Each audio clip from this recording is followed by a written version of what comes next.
Madame, Monsieur, bonjour. Toujours un plaisir de vous retrouver sur les antennes de Kemet Télévision dans le cadre de votre émission Sagesse et Kamit. Nouvelle édition qui reçoit le frère Tot Abonné après un long moment d'absence. Et comme je vous l'ai dit dans l'émission antérieure, absence indépendante de notre volonté entre problèmes techniques, difficultés que nous rencontrons ici à la télévision.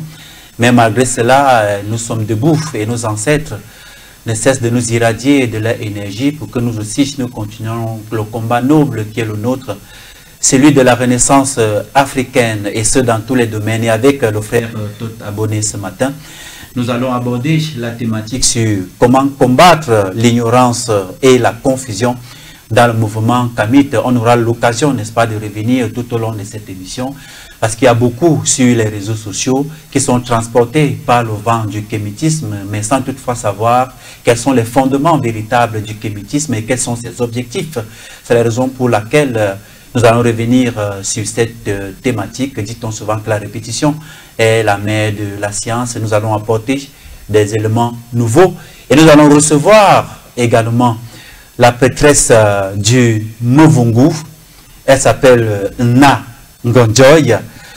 Elle va commencer une émission sur les antennes de Kemet Télévision tous les mardis. Émission qui sera intitulée Ninga Mura Ihondo. C'est en langue bassa. Je pense qu'elle aura l'occasion, n'est-ce pas, de reprendre la prononciation.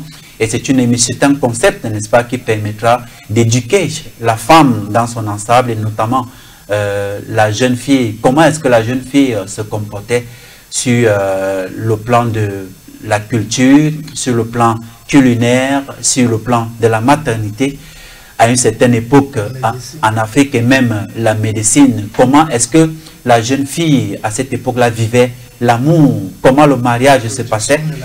C'est autant de choses, et même la production de la richesse, autant pour moi, c'est autant d'éléments, n'est-ce pas, que nous verrons dans les prochains jours, dans le cadre de cette émission, n'est-ce pas. Donc la personne ressource sera la prêtresse du Muvungu, Na Joy, et que je reçois dans cette émission pour cette occasion. Prêtresse du Muvungu, Walo Matriage, Otep, Walo Mbemekiri, Walo Mega, et bienvenue. Otep, c'est le mot de passe de la chaîne. Mbemekiri, à tous les téléspectateurs, Mbemekiri à tous les élites, les patriarches, les matriarches, et ceux qui prétendent être matriarches aussi, qui vont se faire initier. Merci. Je rappelle que tu es initié justement au rite Muvungu, et dans il faut dire, frère, que dans les émissions que nous produisons ici à Kemet Télévision, les milliers d'abonnés et nous, chers téléspectateurs, ne cessent de nous poser la question. C'est vrai que ce sont toujours les hommes qui apportent leurs connaissances dans le cadre de vos émissions. Est-ce que nous n'avons pas de femmes initiées qui peuvent également contribuer à participer au développement et à la renaissance africaine? Effectivement, nous y sommes. Nous aurons la première femme qui va passer tous les mardis dans le cadre de l'émission dont j'ai donné le titre tout à l'heure. Oui, l'émission justement c'est Niga Mura Ihindo. Donc elle aura l'occasion de vous présenter l'émission avant qu'on entre dans le vif du sujet, avant que je ne présente également le frère Tot Abonné qui va dire justement un mot sur ce nouveau concept. Alors c'est quoi Niga? Je pense que je vais m'y faire, hein? Je vais connaître la prononciation. C'est Niga Mura Ihindo. Voilà, il s'agit de quoi, matriage? Je rappelle que tu es initié au rite Muvungu. Voilà, Niga Mura Ihindo, c'est en langue bassa. Donc, c'est l'initiation, l'instruction de la femme noire dans la vie quotidienne, le cadre social, agriculture, médecine, la politique, l'économie. L'économie, la politique y est déjà.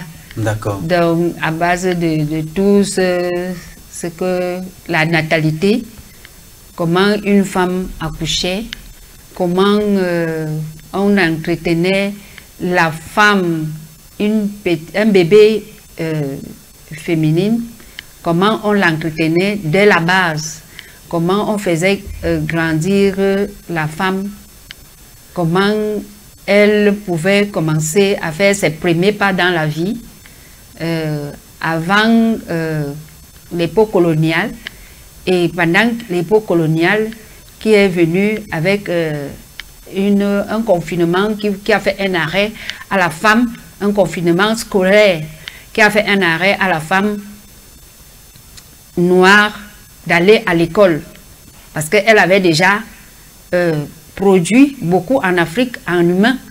C'est ça qui a causé que les colons disent qu'il doit avoir l'espacement de naissance. Parce qu'on trouvait que la femme de Muvungu, c'est elle qui commandait, c'est elle qui dirigeait ce continent qu'on appelle l'Afrique, qui est le peuple noir. Alors, ils ont donc arrêté beaucoup de choses pour que la femme n'ouvre pas les yeux. Et c'est ces mêmes colons qui amènent les hommes africains. L'homme africain ne tapait jamais sur sa femme. De tous les historiques, vous n'avez jamais entendu les brimades de la femme. Ce n'est pas le modèle de l'homme colon, pendant qu'il venait arrêter ses esclaves, qui tapait sur la femme. C'est là où ils ont découvert que la femme rebelle pouvait être tapée, bastonnée, brimée. Donc, c'est ça qu'il faut que les femmes sachent. Aujourd'hui, on court derrière une culture qu'on dit que la femme et l'épanouissement. Quand on parle de la femme et l'épanouissement, c'est toujours un même confinement. On t'oriente dans une façon le développement attardé pour t'affaiblir et dire que comme tu es le sexe faible, en coup de route, tu vas te lasser et tu vas t'aligner. Merci. D'accord. Au frère Tara, Ongene, Elona, Tot, et bienvenue. Une nouvelle émission qui va voir le jour. N'est-ce pas? Donc la personne ressource sera Na Ngonjoy, et puis justement, elle a essayé de brosser ce que nous allons voir dans cette émission qui passera tous les mardis sur Kemet Télévision. Et pour tous ceux qui veulent nous suivre en direct au-delà des réseaux sociaux, vous pouvez à travers le bouquet Crawling, canal 293, et pour tous ceux qui sont hors du Cameroun, vous pouvez nous suivre à partir de l'application Limex téléchargeable sur Play Store. L'application Limex, L-I-M-E-X, téléchargeable sur Play Store. Et à travers cette application, vous pouvez nous suivre en direct partout où vous vous trouvez dans l'univers.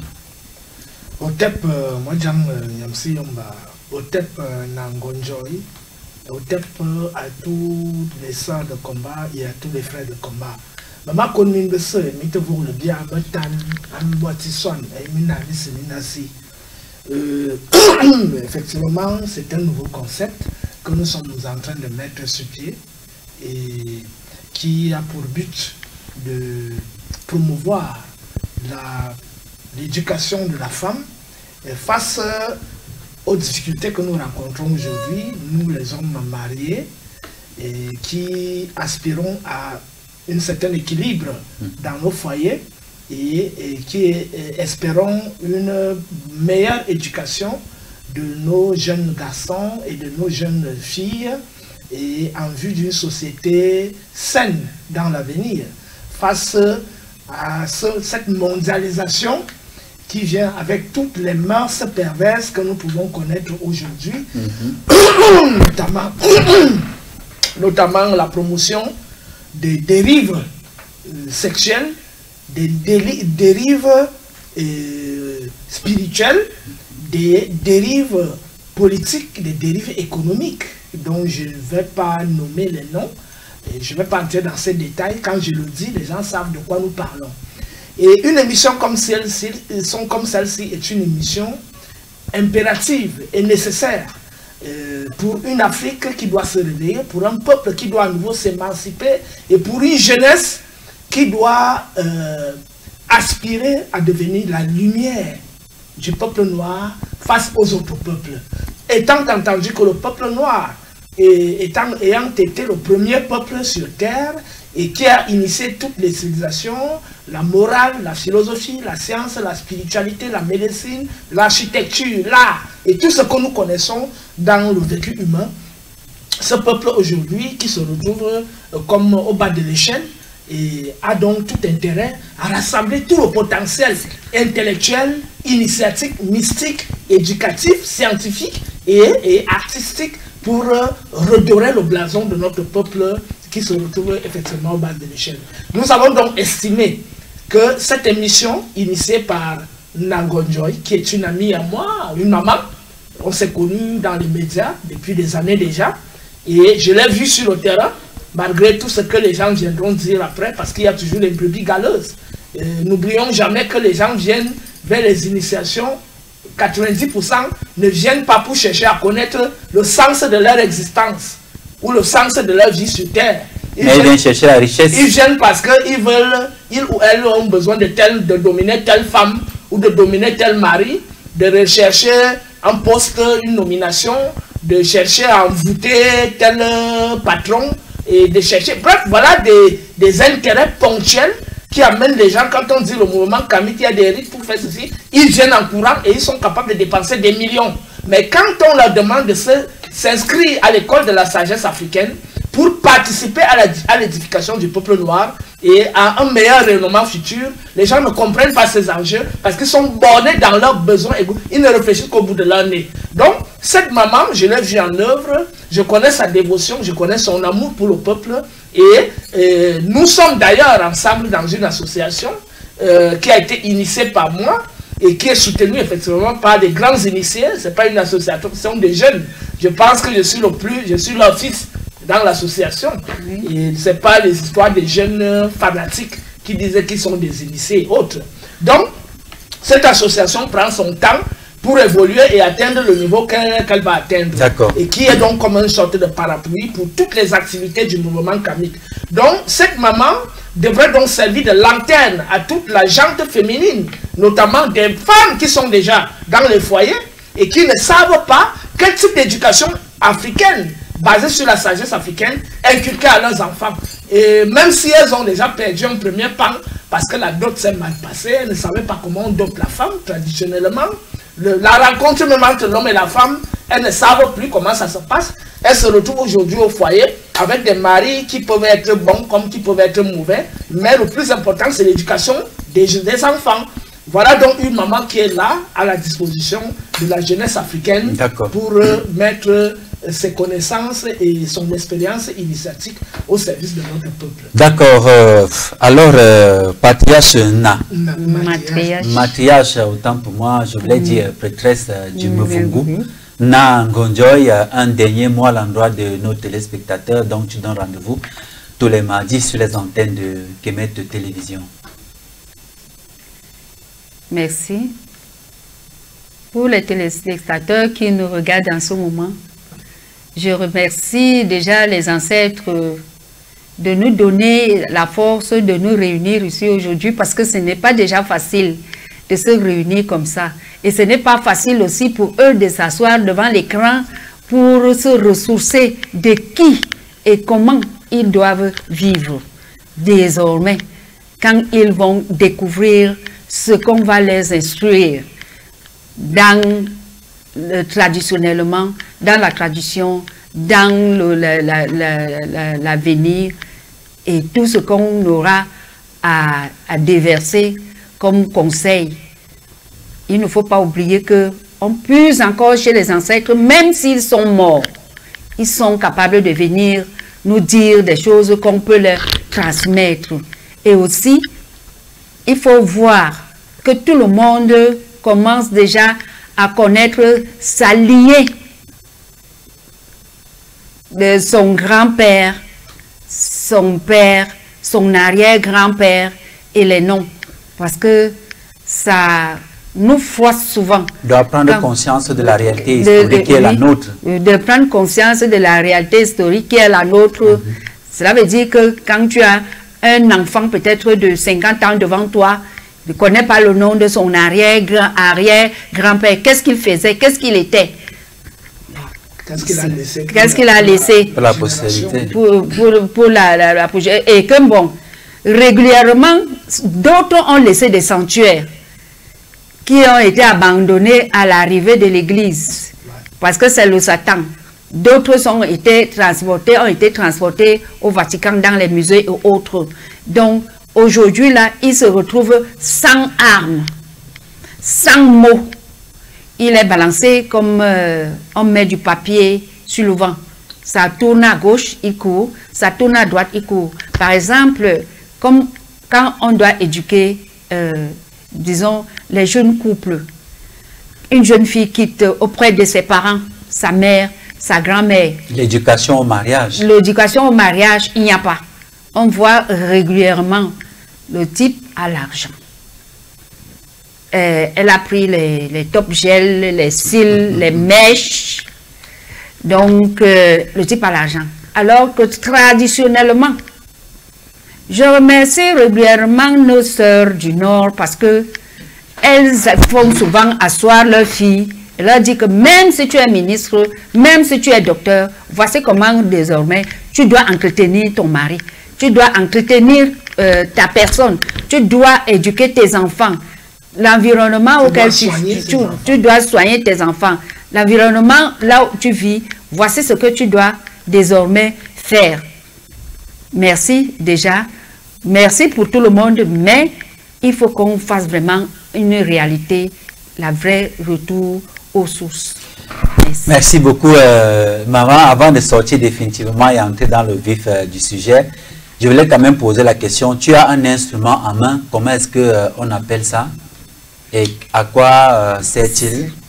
Cet instrument, c'est ce que la femme régulièrement qui est initiée doit avoir, une femme matriarche.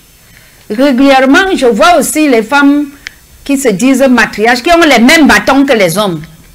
Mais tu n'es pas l'homme. Tu n'es pas l'homme. Ce n'est pas ton entité là-bas. Et là, ça sert à quoi? Ici, c'est le balai. Tu balais tout le mal. Tu restaures le propre, le bon. C'est ça. Quand un patriarche te voit avec, il sait que tu balais le mal. Donc le mal, les maladies et tout, les mauvaises choses. Les mauvaises énergies. Les mauvaises énergies, les énergies négatives. Donc, tu balais tout ça. L'homme a le bâton. C'est l'homme qui creuse la tombe. C'est l'homme qui combat. C'est l'homme qui a la flèche. C'est lui qui va à la guerre. Toi, la femme, tu balais, tu entretiens, tu organises. Donc, c'est chaque brindille, c'est chaque représentant dans la société. Représentant culturel, représentant tel, tout ce qui est dans la société, agriculture et tout. Donc, si tu fais par exemple dans l'agriculture, je peux dire que bon, prends une de ces brindilles-là. Je maïtise ça. Je dis, va faire telle chose. Ça va réussir. Hein? Et quand c'est un initié qui vous parle, madame, monsieur, chers téléspectateurs. Avec mon balai, je garde ça soigneusement. Là où personne ne pourra voler. D'accord. J'ai fait des choses que, par exemple, Top a vu avec ses yeux. Il a vu parce que il était présent avec les autres patriarches. Devant Tot, je n'étais jamais accepté devant les patriarches. Il m'a dit que non, la mère, je te connais, continue. Quand il m'a présenté, ils ont dit que non, ils ont déjà fait le cercle, je ne dois pas traverser. J'ai dit ok. Donc quand je les avais présenté ce qui les manquait, ils ont dit que non, restez derrière nous. D'accord. Et matriarche, et maintenant le chapeau? Le chapeau, ça couvre ta tête. Dans tout ce que tu fais, tu mets dedans. Tu gardes la sagesse et tout ce que peut contenir dans le cerveau. D'accord. Voilà. Le respect. Le reste, on verra ça à partir de mardi prochain. Nous avons beaucoup de choses encore à découvrir dans le cadre de cette émission. Madame, Messieurs, chers téléspectateurs, nous allons prendre une courte transition et on se retrouve juste derrière pour entrer dans le vif du sujet qui est la thématique de ce matin, combattre l'ignorance et la confusion dans le mouvement Kamit. A tout de suite.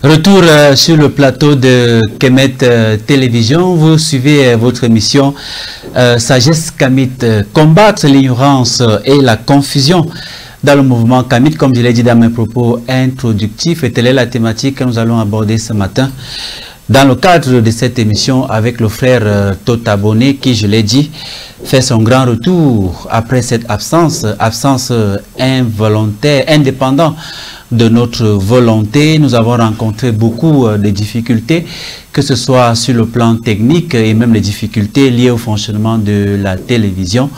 C'est la raison pour laquelle on s'est coupé un moment et on aura l'occasion justement de dire un mot là-dessus. Avant d'entrer dans le vif du sujet, frère Totabone, nous avons besoin justement de l'aide et la contribution de nos frères Kamit, n'est-ce pas, pour porter à même ce projet de Kemet Télévision. Oui, tout à fait.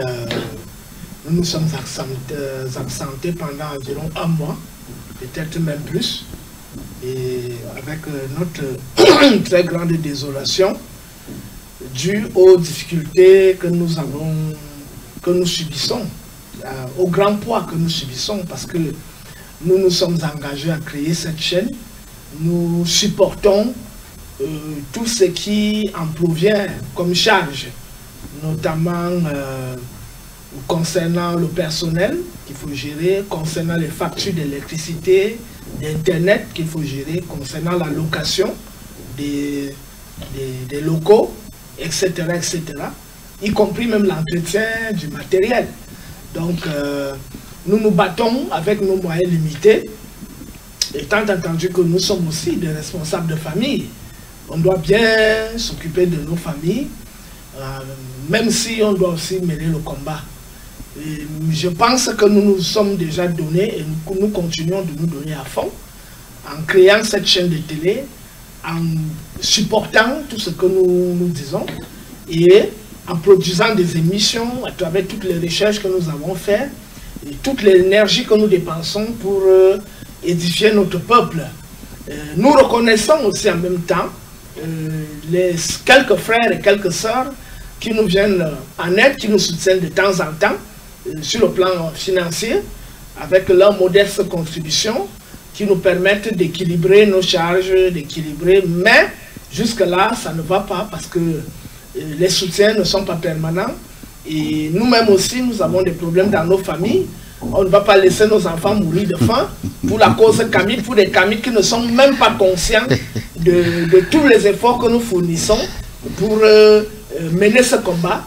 Nous n'avons aucune subvention, il faut le rappeler, venant de l'État, aucune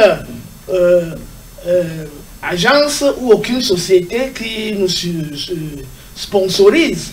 Et d'ailleurs, nous nous méfions des sponsors.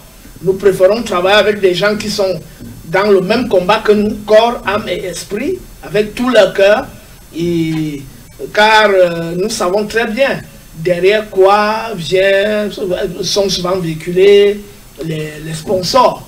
Donc nous lançons une fois de plus cet appel à nos salariés, à nos frères de combat, de nous soutenir, de soutenir Kemet TV, que ce soit une chaîne viable. C'est la chaîne Kamit, c'est la chaîne de tous les Kamit, de tout le monde entier, quels que soient les horizons où se trouvent ces Kamit. Donc une fois de plus, Bonjour, nous sommes de retour. Comme tu le dis si bien, frère Totabonné, ce n'est pas ta télévision à toi, ce n'est non plus la mienne, mais c'est la télévision de tous les Africains, notamment tous les Kamites. Nous voyons au sein de la communauté franc-maçonne comment est-ce qu'ils sont organisés et solidaires. Nous voyons l'Église catholique, les chrétiens en général, comment ils sont organisés et solidaires. Ne nous disons pas Kamite sur les réseaux sociaux.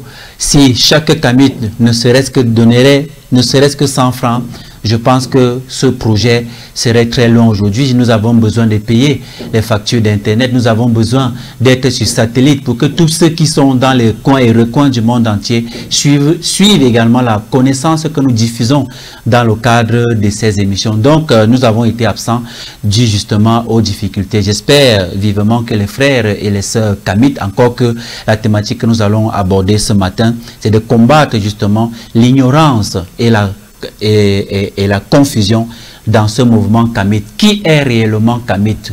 Qu'est-ce qu'un Kamite? Comment doit-il se comporter? Et surtout, quels sont les objectifs de ce mouvement qui est le kamitisme? C'est la thématique que nous allons aborder. Mesdames et messieurs, chers téléspectateurs, nous allons entrer dans le vif du sujet. Alors, frère Tot, nous avons toujours une démarche scientifique parce que cette émission est une émission pédagogique. Alors, le titre déjà en dit long. Un premier commentaire là-dessus, avant qu'on entre véritablement dans ce qui est le plat de résistance de cette émission, de cette thématique. Oui, tout à fait. Nous avons reçu l'inspiration de méditer, réfléchir sur les problèmes que nous rencontrons dans notre mouvement. Le mouvement qui se démarque notamment de tous les autres mouvements africains, les mouvements révolutionnaires, dans la mesure où ce mouvement nous réintroduit dans la vision africaine du monde, dans notre mode d'être, dans notre manière de fonctionner, dans notre manière de penser, dans notre manière de danser, de manger, d'éduquer nos enfants, de pratiquer la médecine, de pratiquer la politique, de pratiquer l'économie. Ce n'est pas un mouvement qui est borné sur la politique et l'économie, tel que le mouvement panafricaniste, qui accepte en son sein les chrétiens, les musulmans, les francs-maçons, les rosicruciens. C'est d'ailleurs la raison pour laquelle le mouvement panafricaniste n'a pas prospéré depuis plus de 60 ans aujourd'hui, jusqu'à aujourd'hui. Il piétine sur place. En dehors du combat qu'on mène contre l'occupation coloniale et tout le reste, il y a, je pense, un chantier beaucoup plus profond qui a pour but d'émanciper les consciences et de permettre au peuple noir de retrouver son essence et sa lumière afin de rayonner à nouveau aux yeux du monde comme un exemple. Donc, nous avons constaté que dans les réseaux sociaux, notamment Instagram, Telegram, TikTok, YouTube, Facebook, etc., des individus se lèvent chaque jour, ils disent qu'ils sont déjà des maîtres spirituels, tout simplement parce qu'ils savent parler leur langue, ou ils se débrouillent en leur langue, ou alors parce qu'ils viennent nous dire, parce que d'après eux, être Kamite, dès que tu commences à dire ancêtre, ça veut dire que tu es Kamite.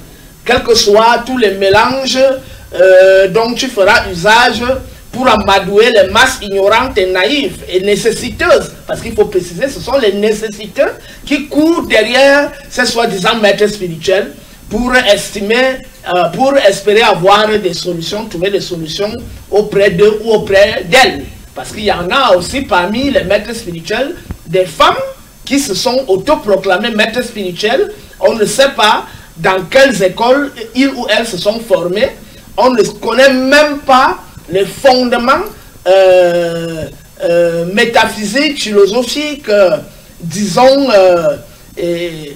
cosmologiques, qui leur accordent le crédit et le statut de s'autoproclamer maître spirituel. Nous avons tout simplement compris que comme tout le monde peut créer une chaîne YouTube, tout le monde peut créer une page Facebook, tout le monde peut créer une chaîne TikTok et autres pour commencer à diffuser des imbécilités, des inepties. Et comme tout le monde n'est pas cultivé dans la chose spirituelle et dans la chose de la culture africaine, tout le monde aujourd'hui se réveille pour s'interroger sur le retour aux sources. Et donc, n'importe qui peut se lever aujourd'hui pour commencer à dire, voilà, je suis maître spirituel, je parle Lingala, je parle Douala, je parle Mbouda, je parle Chang, je parle etc. Je peux donc commencer aussi à dire que je parle de mes ancêtres, alors que lorsqu'on écoute et qu'on a une petite formation, une petite éducation sur le plan intellectuel, on se rend compte que ce sont des farceurs, des opportunistes, des ignorants, il faut le dire, et des gens qui font des mélanges, un syncrétisme chaotique qui continue d'enfoncer notre peuple aujourd'hui. Il est donc question de revenir sur la méthodologie scientifique et sur les normes traditionnelles, parce que l'école traditionnelle, c'est aussi une école. On ne peut pas être un bombok en 1 an, on ne peut pas être un bombok en 3 ans. Il y a une initiation qui s'étale à 10 ans, 20 ans, 30 ans, c'est toute une vie. Donc même l'école traditionnelle est une école. Très bien. Il n'est pas question de s'autoproclamer pour dire que je suis maître spirituel. Parce justement, que tu parles d'initiation. Avant d'y arriver dans le développement de cette thématique, je vais prendre un exemple pour faire un parallèle. Quand vous prenez par exemple une secte comme la franc-maçonnerie, voilà. Vous ne pouvez pas du jour au lendemain dire que vous êtes franc-maçon, voilà, et vous pavanez sur les réseaux sociaux sans avoir l'éducation, sans avoir les fondamentaux, les fondements, oui, de cette science. Voilà. Regardez par exemple l'église catholique. Voilà. Vous ne pouvez pas vous lever un bon matin et dire que vous êtes chrétien d'abord. Voilà. Parce que ça passe par quoi? Voilà. Ça passe par commencer à aller à l'église. Et maintenant, quand vous êtes davantage intéressé, vous faites ce qu'on appelle la catéchèse. La catéchèse mène à la première communion. Voilà. De la première communion, il y a le baptême d'abord. Oui, et après, il y a la première communion. Après, il y a la confirmation. Après ça, vous pouvez vous affirmer comme chrétien.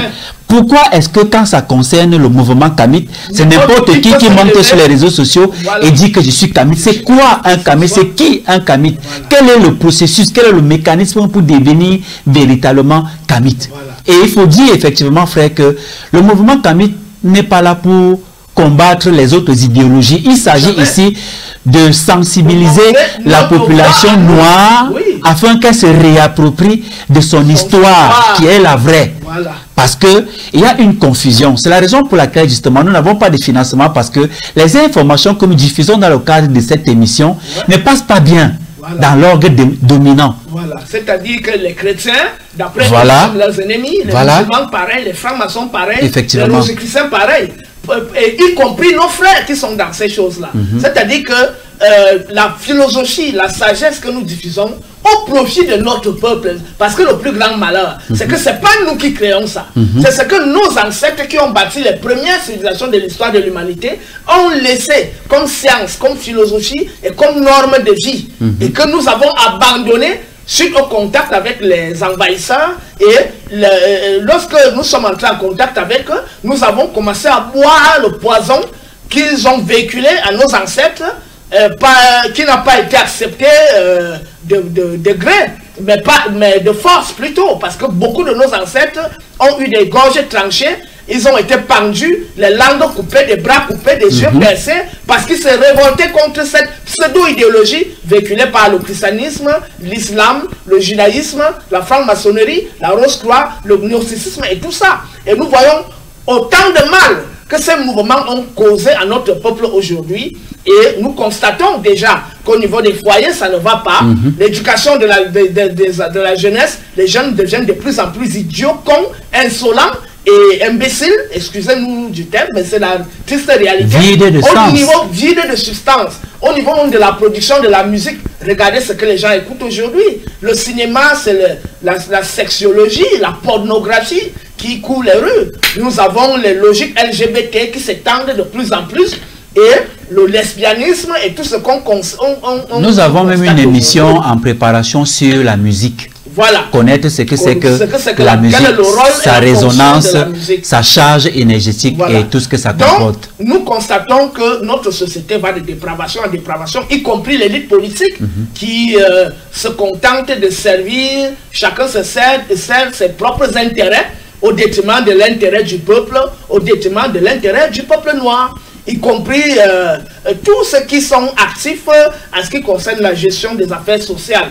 y compris même l'éducation classique en général, les écoles. On forme plutôt des cancres, des gens qui ne peuvent rien produire, qui ne peuvent rien créer, et donc ils deviennent donc des têtes remplies de boue et qui sont là comme des zombies ambulants.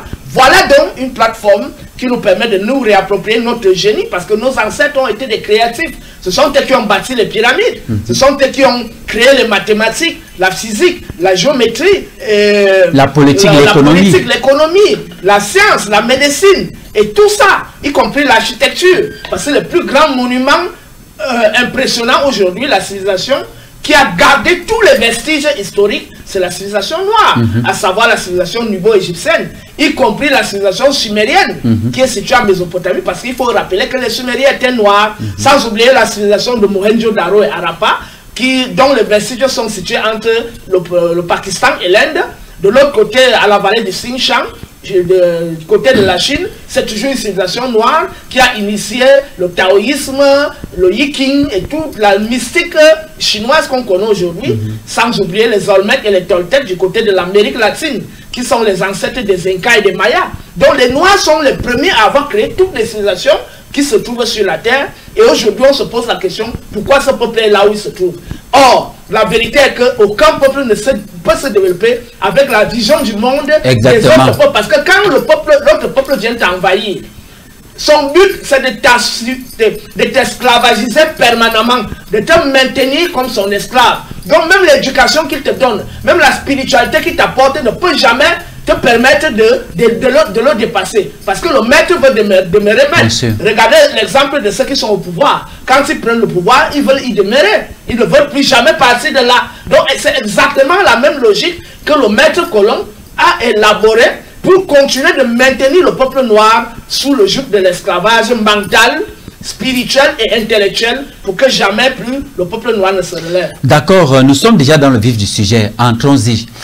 Le mouvement kamite, son essence purement scientifico-initiatique, frère, comment peut-on expliquer ce large concept pour que les kamites véritablement, ou même les pseudo-kamites qui veulent devenir des vrais kamites, suivent attentivement tout ce que nous allons dire dans cette émission ce matin? Oui, tout à fait. Nous n'allons pas nous étendre parce qu'on avait déjà commencé à aborder ces sujets en ce qui concerne le rapport entre la science et la spiritualité. C'est pour ça qu'on a mis scientifico-initiatique. Donc, pour dire que l'initiation dans la pensée africaine commence par l'observation, tout comme les sciences vulgaires. On t'apprend, on te dit, lorsque la lune est de moitié, ça veut dire ça. Lorsqu'elle est pleine, on te montre, on te fait voir. Avant de commencer à voir l'invisible, on commence d'abord à te montrer ce qui est visible.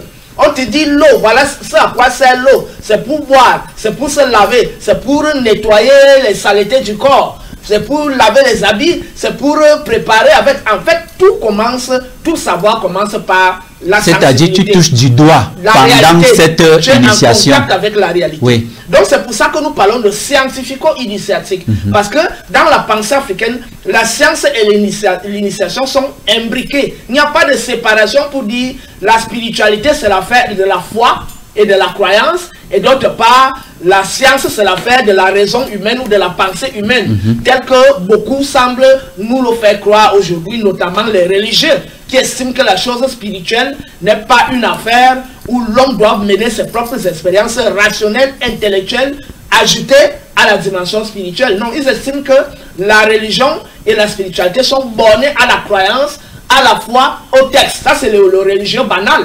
Maintenant, les écoles ésotériques s'appuient sur les textes tels que la Torah, la Bible et le Coran pour aborder la dimension ésotérique de ces livres dits sacrés qui sont en réalité le condensé de la vision du monde d'un peuple particulier. Et ce condensé de cette vision du monde est radicalement aux antipodes de notre vision du monde. C'est d'ailleurs ce que nous avons réussi à montrer dans l'origine, la vérité sur la Bible, acte 1, la vérité sur la Bible, acte 2, de la nature du vrai Dieu universel et de son culte, acte 1 et acte 2, etc., etc. Toutes ces émissions sont en ligne sur la page YouTube de Kemet Télévision. On ne va pas revenir dessus. Et d'ailleurs, nous avons montré pendant ces multiples émissions l'imbrication réelle entre la spiritualité et la science, que les deux ne sont pas séparés. Donc, nous disons donc que le mouvement Kamit, l'essence du mouvement Kamit est essentiellement scientifico-initiatique. Oui. Dans quelle mesure? Dans la mesure où on forme l'Africain. Qu'est-ce qu'un Kamit? On a déjà fait une émission sur la vérité sur le kémitisme. On ne va pas revenir sur ce que c'est qu'un Kamit et les qualités d'un Kamit. Mais ici, nous voulons nous appesantir sur la question de l'ignorance et de la confusion dans ce mouvement que nous observons aujourd'hui dans les réseaux sociaux et dans les multiples interventions et les productions intellectuelles, notamment dans les ouvrages qui sont produits partout. Donc nous insistons sur le fait qu'un vrai Kamit, c'est celui qui est formé à la connaissance rationnelle, intellectuelle et spirituelle de la nature et de l'univers dans son sens global et profond. Y compris la connaissance rationnelle, intellectuelle, spirituelle, y compris même initiatique de la nature humaine en particulier. Parce que nous avons parlé de la nature en général et de l'univers en général, mais aussi de la nature humaine en particulier. C'est ainsi qu'on enseigne au jeune homme son rapport avec son père et sa mère, son rapport généalogique, c'est-à-dire que tout ce qui l'ont précédé, et quel est le lien sanguin, génétique, psychique et spirituel qu'il a avec cela, et quel est son devoir vis-à-vis de cela. Quel est son lien avec sa terre, la terre natale, la terre où ses ancêtres sont nés. Quel est son lien avec cette terre? Comment apprendre à connaître cette terre, entrer en contact avec cette terre? C'est d'ailleurs la raison pour laquelle on peut enseigner à nos enfants que quand ils vont au village, ils doivent toucher leurs pieds nus, ils doivent toucher la terre natale. Ils doivent être en contact avec la terre. Ils doivent connaître les fleuves de la contrée, là où les ancêtres, ils doivent savoir que beaucoup de ces ancêtres qui sont morts sont à l'intérieur de ce fleuve et coulent comme le fleuve qui va à l'infini jusqu'à la mer. Entre en contact avec la mer et les océans. Comment entrer en contact avec la force de l'eau qui se manifeste à travers les rivières, les fleuves, les marigots et les sources et les lacs. Il en va de même pour l'air qui se retrouve dans notre environnement géographique, et il en va de même pour l'élément feu. Donc, après avoir connu ça, il faut maintenant apprendre à connaître l'essence des plantes. Chaque arbre, chaque herbe sert à quoi? On doit l'accueillir à quelle heure? Ça, c'est sur le plan volet médecine et purification. Donc, il en va de même pour connaître les propriétés même de la terre, dans sa profondeur, le noyau de la terre, les couches de la terre, les propriétés de la lune, les propriétés du soleil, les propriétés des étoiles. Là, nous sommes déjà dans le domaine de l'astronomie. Il en va de même pour connaître la notion de temps. Quelle est l'essence du temps? À quel moment il faut faire ceci? À quel moment il faut éviter de faire ça? Maintenant, la question des interdits. Pourquoi quand une femme est enceinte, elle ne doit pas manger tel animal? Pourquoi elle ne doit pas se fâcher? Pourquoi ceci? Tout ça, c'est une science qui nous permet d'avoir un mieux-être quotidien et d'avoir des meilleurs rapports avec nos semblables, avec nos familles, nos clans, nos tribus et avec les autres peuples. Donc, la formation kémite et l'essence du kémitisme est purement scientifico-initiatique. Un vrai kémite n'est pas un charlatan. Un vrai kémite n'est pas celui qui vient parler des choses qu'il ne maîtrise pas, qui s'autoproclame égyptologue du jour au lendemain, qui s'autoproclame maître spirituel du jour au lendemain. Mais quand on l'écoute, il ou elle est ridicule. Parce que lorsque ceux qui ont reçu une bonne formation, que ce soit la formation traditionnelle, ou que ce soit la formation intellectuelle, ou alors que ce soit les deux formations imbriquées, c'est-à-dire traditionnelle et intellectuelle. D'ailleurs, moi je ne vois pas le fossé. La seule différence, c'est que tu l'apprends dans ta langue, d'une part, et de l'autre côté, tu peux l'apprendre dans une langue qui est parlée beaucoup dans le monde, qui peut être l'anglais ou le français. Mais l'essence demeure la même, c'est-à-dire la connaissance de la nature, en général, la connaissance de la nature humaine, la connaissance de la nature des autres animaux, la connaissance de la nature des astres et des éléments qui gouvernent l'univers. Donc, la formation est quelque chose de rigoureux qui doit donc nous porter vers une connaissance solide qui fera en sorte que, quel que soit l'angle par lequel on peut nous attaquer, qu'on sente que la personne est véritablement formée dans le domaine. Et c'est ça l'essence du mouvement Kamit. D'accord, pour résumer la première partie, nous avons trouvé la science et ses principes étant immuables. Maintenant, à travers une initiation, c'est-à-dire l'initiation qui consiste à l'observation, on appréhende n'est-ce pas, cette science-là, pour connaître, n'est-ce pas, son mouvement, pour connaître comment son fonctionnement. Et s'achève par l'éveil des capacités qui dorment en nous, parce que chacun de nous a des capacités qui peuvent nous permettre d'approfondir notre contact avec la nature. Il y a une audition qui va au-delà de l'audition ordinaire, mais on commence d'abord à t'enseigner à travailler sur ton audition ordinaire. Et maintenant, on amplifie à travers des rites pour que ton audition devienne beaucoup plus subtile pour percevoir les sonorités qui échappent au commun du mortel, y compris pour la vue, y compris pour le toucher, y compris pour le goût, y compris pour l'odorat. Parce qu'il y a des odeurs qui ne sont plus simplement bornées à la nature classique et ordinaire. Il y a des odeurs métaphysiques. Donc, c'est une formation qui part de la nature normale, grossière, et qui te porte vers une connaissance beaucoup plus approfondie. Et nous disons donc, il ne s'agit pas de se lever pour dire que j'ai eu des illusions, où les esprits sont venus me parler. Vraiment, je suis devenu maître spirituel. Vraiment, c'est des rigolos, et nous appelons donc ceux et celles qui nous écoutent à faire très très attention à ce type d'individu qui se lève du jour au lendemain pour dire que les esprits lui parlent, les esprits de la 19e dimension cosmique sont venus lui parler. Personne n'est là pour vérifier ça. Mais lorsqu'on suit ta démarche, on t'écoute raisonner et on t'entend raisonner, on se rend compte que tu n'as aucune formation, en fait que tu n'es qu'un farceur ou une farceuse. D'accord frère, nous allons avancer. Pourquoi est-ce qu'on a l'impression aujourd'hui que les intérêts privés sont justement au-dessus des objectifs du mouvement Kamite? Parce qu'il y a beaucoup qui se disent Kamite, mais ils sont individualistes, ils sont avides et s'attachent beaucoup plus aux choses de cet ère matériel. Pourquoi on a l'impression que les intérêts privés sont au-dessus des objectifs du mouvement Kamite qu'on va voir peut-être un peu plus tard? Bien évidemment, la première cause en est l'éducation de base que nous avons reçue, notamment dans nos écoles. Et dans nos écoles de catéchèse, les écoles bibliques, les écoles coraniques, où on nous dit que le salut est individuel, hein? Donne ta vie à Jésus, donne ta vie à Allah, et puis les histoires de la famille, les rites ancestraux, tout ça c'est satanique, hein? Ta vie c'est toi, et peut-être s'il faut même voir si tu peux épouser une femme ou épouser un homme ou faire des enfants, ça c'est même contingent parce que certains en sont arrivés à ce niveau.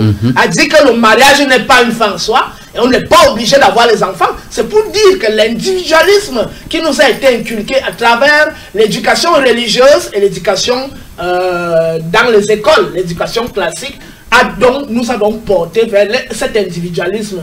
Et cet individualisme fait en sorte que lorsque nous sommes en face d'un mouvement qui apparemment parle de nous, comme on est noir, on est africain, on se dit, ah moi aussi je suis Kamite parce que je suis noir, je suis africain, moi aussi j'ai mes ancêtres, donc voilà, je peux créer ma page Facebook, et tout ça à TikTok, et je commence à dire que j'enseigne aussi les histoires de mes ancêtres, je dis quelques mots dans ma langue, et tout ça.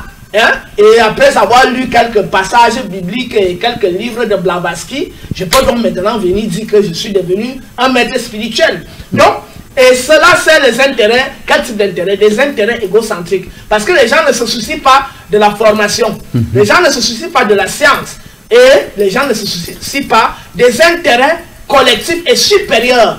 Ils ne se soucient que de leur ego.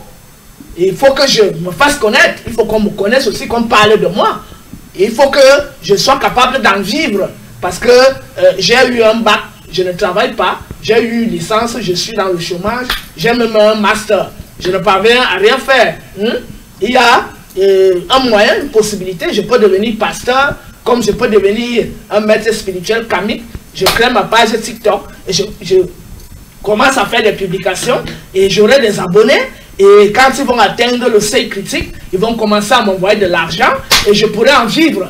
Donc, si on regarde bien dans la vie de ces individus, on va se rendre compte premièrement que ce sont des gens qui, au départ, n'ont pas une situation sociale aisée, c'est-à-dire qu'ils n'ont pas une formation qui leur permet de s'en sortir dans la société. Ils n'ont pas une vision collective. Ils ont d'abord une vision individualiste. Moi, je dois manger. Je dois épouser le plus bel homme du monde. Je dois épouser l'homme le plus riche. Je dois avoir la plus belle femme. Je dois avoir les voitures, les véhicules. Je dois avoir des immeubles. je dois être capable que quand je parle en public, tout le monde accourt vers moi parce que j'ai le charme de la parole. Voilà ce que les gens recherchent. Hein, le miracle. Les gens recherchent le miracle pour résoudre les problèmes ponctuels de leur vie. Et donc c'est la raison pour laquelle le mouvement kamite est donc vu aujourd'hui comme celui qui à 80% sert des intérêts privés des individus. Et avoir simplement le temps et l'importance que les gens accordent aux études et à la connaissance véritable de l'Afrique. Ils n'y accordent vraiment pas d'importance. Le plus important, c'est que n'importe qui peut parler de ses ancêtres. Comme n'importe qui peut parler du Real de Madrid, de, je ne sais pas, FC Leverkusen ou de Manchester United. Donc, le mouvement kamite est devenu un mouvement de la rue où n'importe quel insecte peut se lever et sautiller et dire que, au nom de mes ancêtres, je délivre ceci, je délivre ça. Ne te fâche pas, frère. Voilà. Ne te fâche pas. Voilà donc la réalité, la triste réalité que nous vivons aujourd'hui, qui fait en sorte que les gens qui ont quand même un certain niveau de culture commencent à ne plus prendre le mouvement kamite au sérieux. Parce que parmi même ceux et celles qui ont commencé à dire au départ, oui, je suis kamite, je parle des ancêtres. Hein? On se rend compte plus tard que les mêmes gens qui ont dit ça se retrouvent encore en train de chuter les kamites plus tard. Tout simplement parce que la personne s'est rendue peut-être compte qu'à un certain niveau, il y a une certaine rigueur scientifique, une certaine discipline de vie qu'il faut avoir et une certaine amour de la connaissance et de la sagesse qu'il faut adopter. Pour eux, c'est trop pénible. Donc, il faut facilement s'adonner à n'importe quoi et commencer à dire que donc le plus important, c'est qu'on me fasse, que je me fasse connaître et que je puisse en tirer des bénéfices. D'accord, Voilà. frère. Quelle peut être donc l'attitude du kamite, du vrai, face à sa communauté, face par exemple au bien de cette terre? Est-ce que être vrai kamite veut tout simplement dire qu'on ne peut plus avoir de maisons, on ne peut plus avoir de voitures, on doit rentrer vivre comme à une certaine époque, en brousse, avec les fruits de la brousse? Est-ce que c'est ce que ça veut dire? Quelle est l'attitude du kamite? Être un vrai kamite, c'est savoir premièrement que seul le savoir libère. La première chose. Seul le savoir sauve. Seul le savoir construit et bâtit. Seul le savoir organise. C'est après avoir acquis le savoir. On ne va pas vers le savoir parce qu'on veut construire les immeubles. On ne va pas vers le savoir parce qu'on veut épouser le plus bel homme du monde. On va d'abord vers le savoir, d'abord pour connaître même pourquoi on existe. On existe pourquoi? Pour manger le macabo, le coquille, le mbongo chobi? Non. Voilà, on existe parce qu'on est là pour une mission. Quelle est notre mission? Avant de connaître cette mission, qui nous sommes d'abord? Nous venons d'où? Qui sommes-nous? Le nom même que nous portons signifie quoi? Hein? Le nom que nous portons signifie quoi? Etc. etc. Donc, au-delà de ça, il y a la connaissance de la nature. Parce que nous sommes en contact avec la nature. Et l'environnement où nous vivons est comment? Hein? Là où nous sommes, est-ce que nous maîtrisons cet environnement? Il peut donc nous être hostile au début. Et lorsqu'on apprend à le connaître, il nous devient familier et on commence à s'adapter à la réalité de cet environnement. Exactement. Donc, apprendre à connaître, à se connaître soi-même, apprendre à connaître ses ascendants, sa famille, ses ancêtres, apprendre à connaître la nature nous permet un mieux-être parce que c'est ce savoir qui nous guide au quotidien quand on veut vivre. Quand on tombe malade, on sait que telle plante peut nous guérir, telle écorce d'arbre peut nous guérir. Quand on puise l'eau, on mélange ça, on met ça dans telle température, ça peut nous aider. C'est ça la connaissance. C'est la connaissance qui ouvre les chemins vers le bonheur. Donc c'est pas parce qu'on court vers les voitures qu'on commence plutôt par ricochet à courir vers les rites. Parce qu'ils ne sont pas là pour la Mais si ça nous arrive quand même après ce savoir-là, on peut être preneur. Qu'est-ce qui nous arrive? C'est-à-dire, c'est bien là. Non, personne ne nie le bien. Le bien-être, tout le monde le recherche, même les animaux. Mais on dit que la connaissance au début... Ça ne doit pas être une priorité. C'est-à-dire, on ne doit pas mettre ça en avant. Voilà, ça ne doit pas être un préalable. Le préalable, c'est la connaissance. Et les éléments secondaires, c'est ce qui en découle. Parce que quand on connaît, n'est-ce pas, on rend des services. Et quand on rend des services, n'est-ce pas, il y a ce qu'on appelle la reconnaissance. Même le simple fait d'être enseignant, comme je suis enseignant depuis 7 ans aujourd'hui, quand j'ai fini d'enseigner, ce que j'ai enseigné depuis 7 ans, quand ils me revoient, ils disent, ah monsieur, Dr Abonne, vraiment, vous m'avez ouvert les yeux sur beaucoup de choses. Alors, on s'assoit quelque part, on mange, on boit. De temps en temps, je vais soutenir votre chaîne, je vais faire ceci et tout ça. Donc, il y a la reconnaissance. Donc, le bonheur qu'on acquiert à connaître et à diffuser ce savoir, et même à utiliser ce savoir pour nous soigner, pour éduquer, pour organiser la société, faire en sorte qu'il y a donc ce qu'on appelle une rentabilité normale et naturelle. Pas une rentabilité qu'on force. Parce qu'on met d'abord le matériel en avant. Ce qu'on doit mettre en avant, c'est la connaissance. D'accord. Et à ta suite, comment donc comprendre le sérieux du mouvement Kamit face au mouvement révolutionnaire, par exemple, du monde noir? Le sérieux du mouvement Kamit, comme nous le disons, comme nous avons commencé à le dire, c'est que le mouvement Kamit se préoccupe de l'existence de l'homme noir dans son sens global. C'est-à-dire la dimension spirituelle, qui est imbriquée à la dimension scientifique, dont les implications sont la vie sociale, qui est systématisée par ce qu'on appelle le volet politique et économique. Il y a le contact avec la transcendance, c'est-à-dire le divin. Hein? Quand on vit, qu'est-ce qui va se passer après la mort? Et avant même ça, il y a d'abord la vie quotidienne. Hein? Comment engendrer un enfant? D'abord, comment se mettre avec une jeune dame comme nous avons aimé, ou un jeune monsieur que nous aimons, comment faire un enfant pendant que la femme est en gestation, comment on vit, etc., etc. Comment éduquer les enfants et comment préparer leur avenir pour un mieux-être et tout ça. Hein? Comment construire notre village, nos villes, notre nation, notre peuple, etc.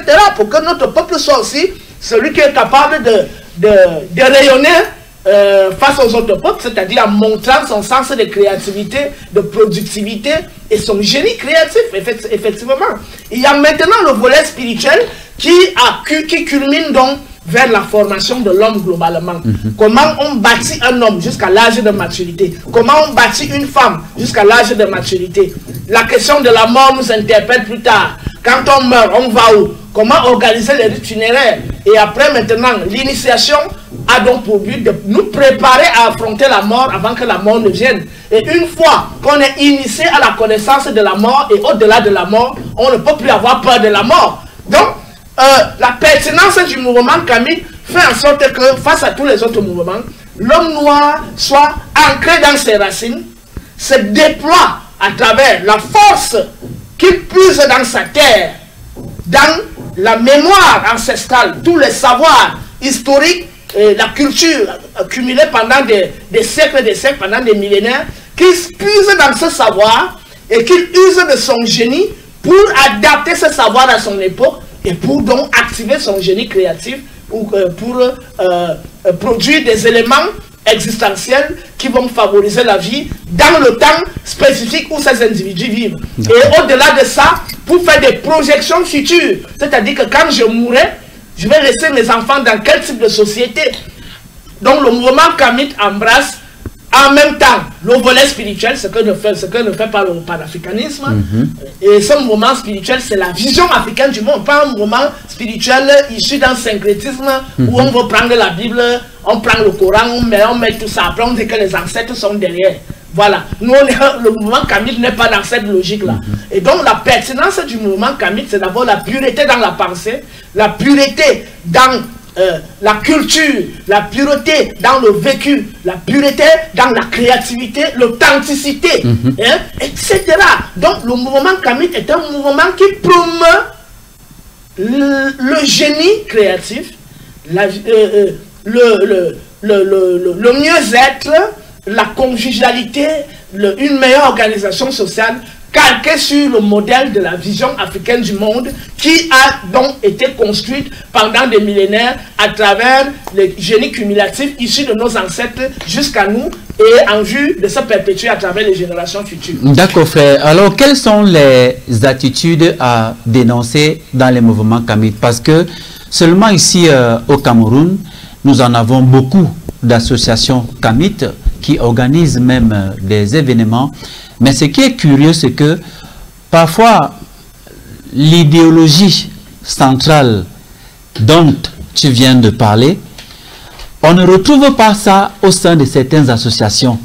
On a des associations kamites, mais qui sont comme des rivaux. C'est-à-dire, oui, le discours qu'on tient dans telle autre association kamite n'est pas bien perçu dans une autre association kamite. Alors, quelles sont donc les attitudes à dénoncer?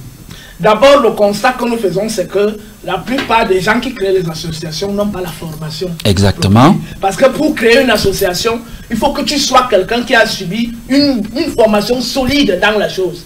Il ne suffit pas d'être un zélé ou un fanatique, ou alors tu as un agenda caché, parce qu'il y en a beaucoup aussi qui ont des agendas cachés pour créer ces mouvements-là, ces associations. Ils ne les créent pas parce qu'ils aiment l'Afrique. Ils ne les créent pas parce qu'ils aiment le mouvement kamite, mais ils les créent parce que c'est nouveau, c'est un nouveau mouvement, et donc il faut se lancer dedans et commencer à dire que nous aussi on existe, parce que si on n'en parle pas, on est comme démodé.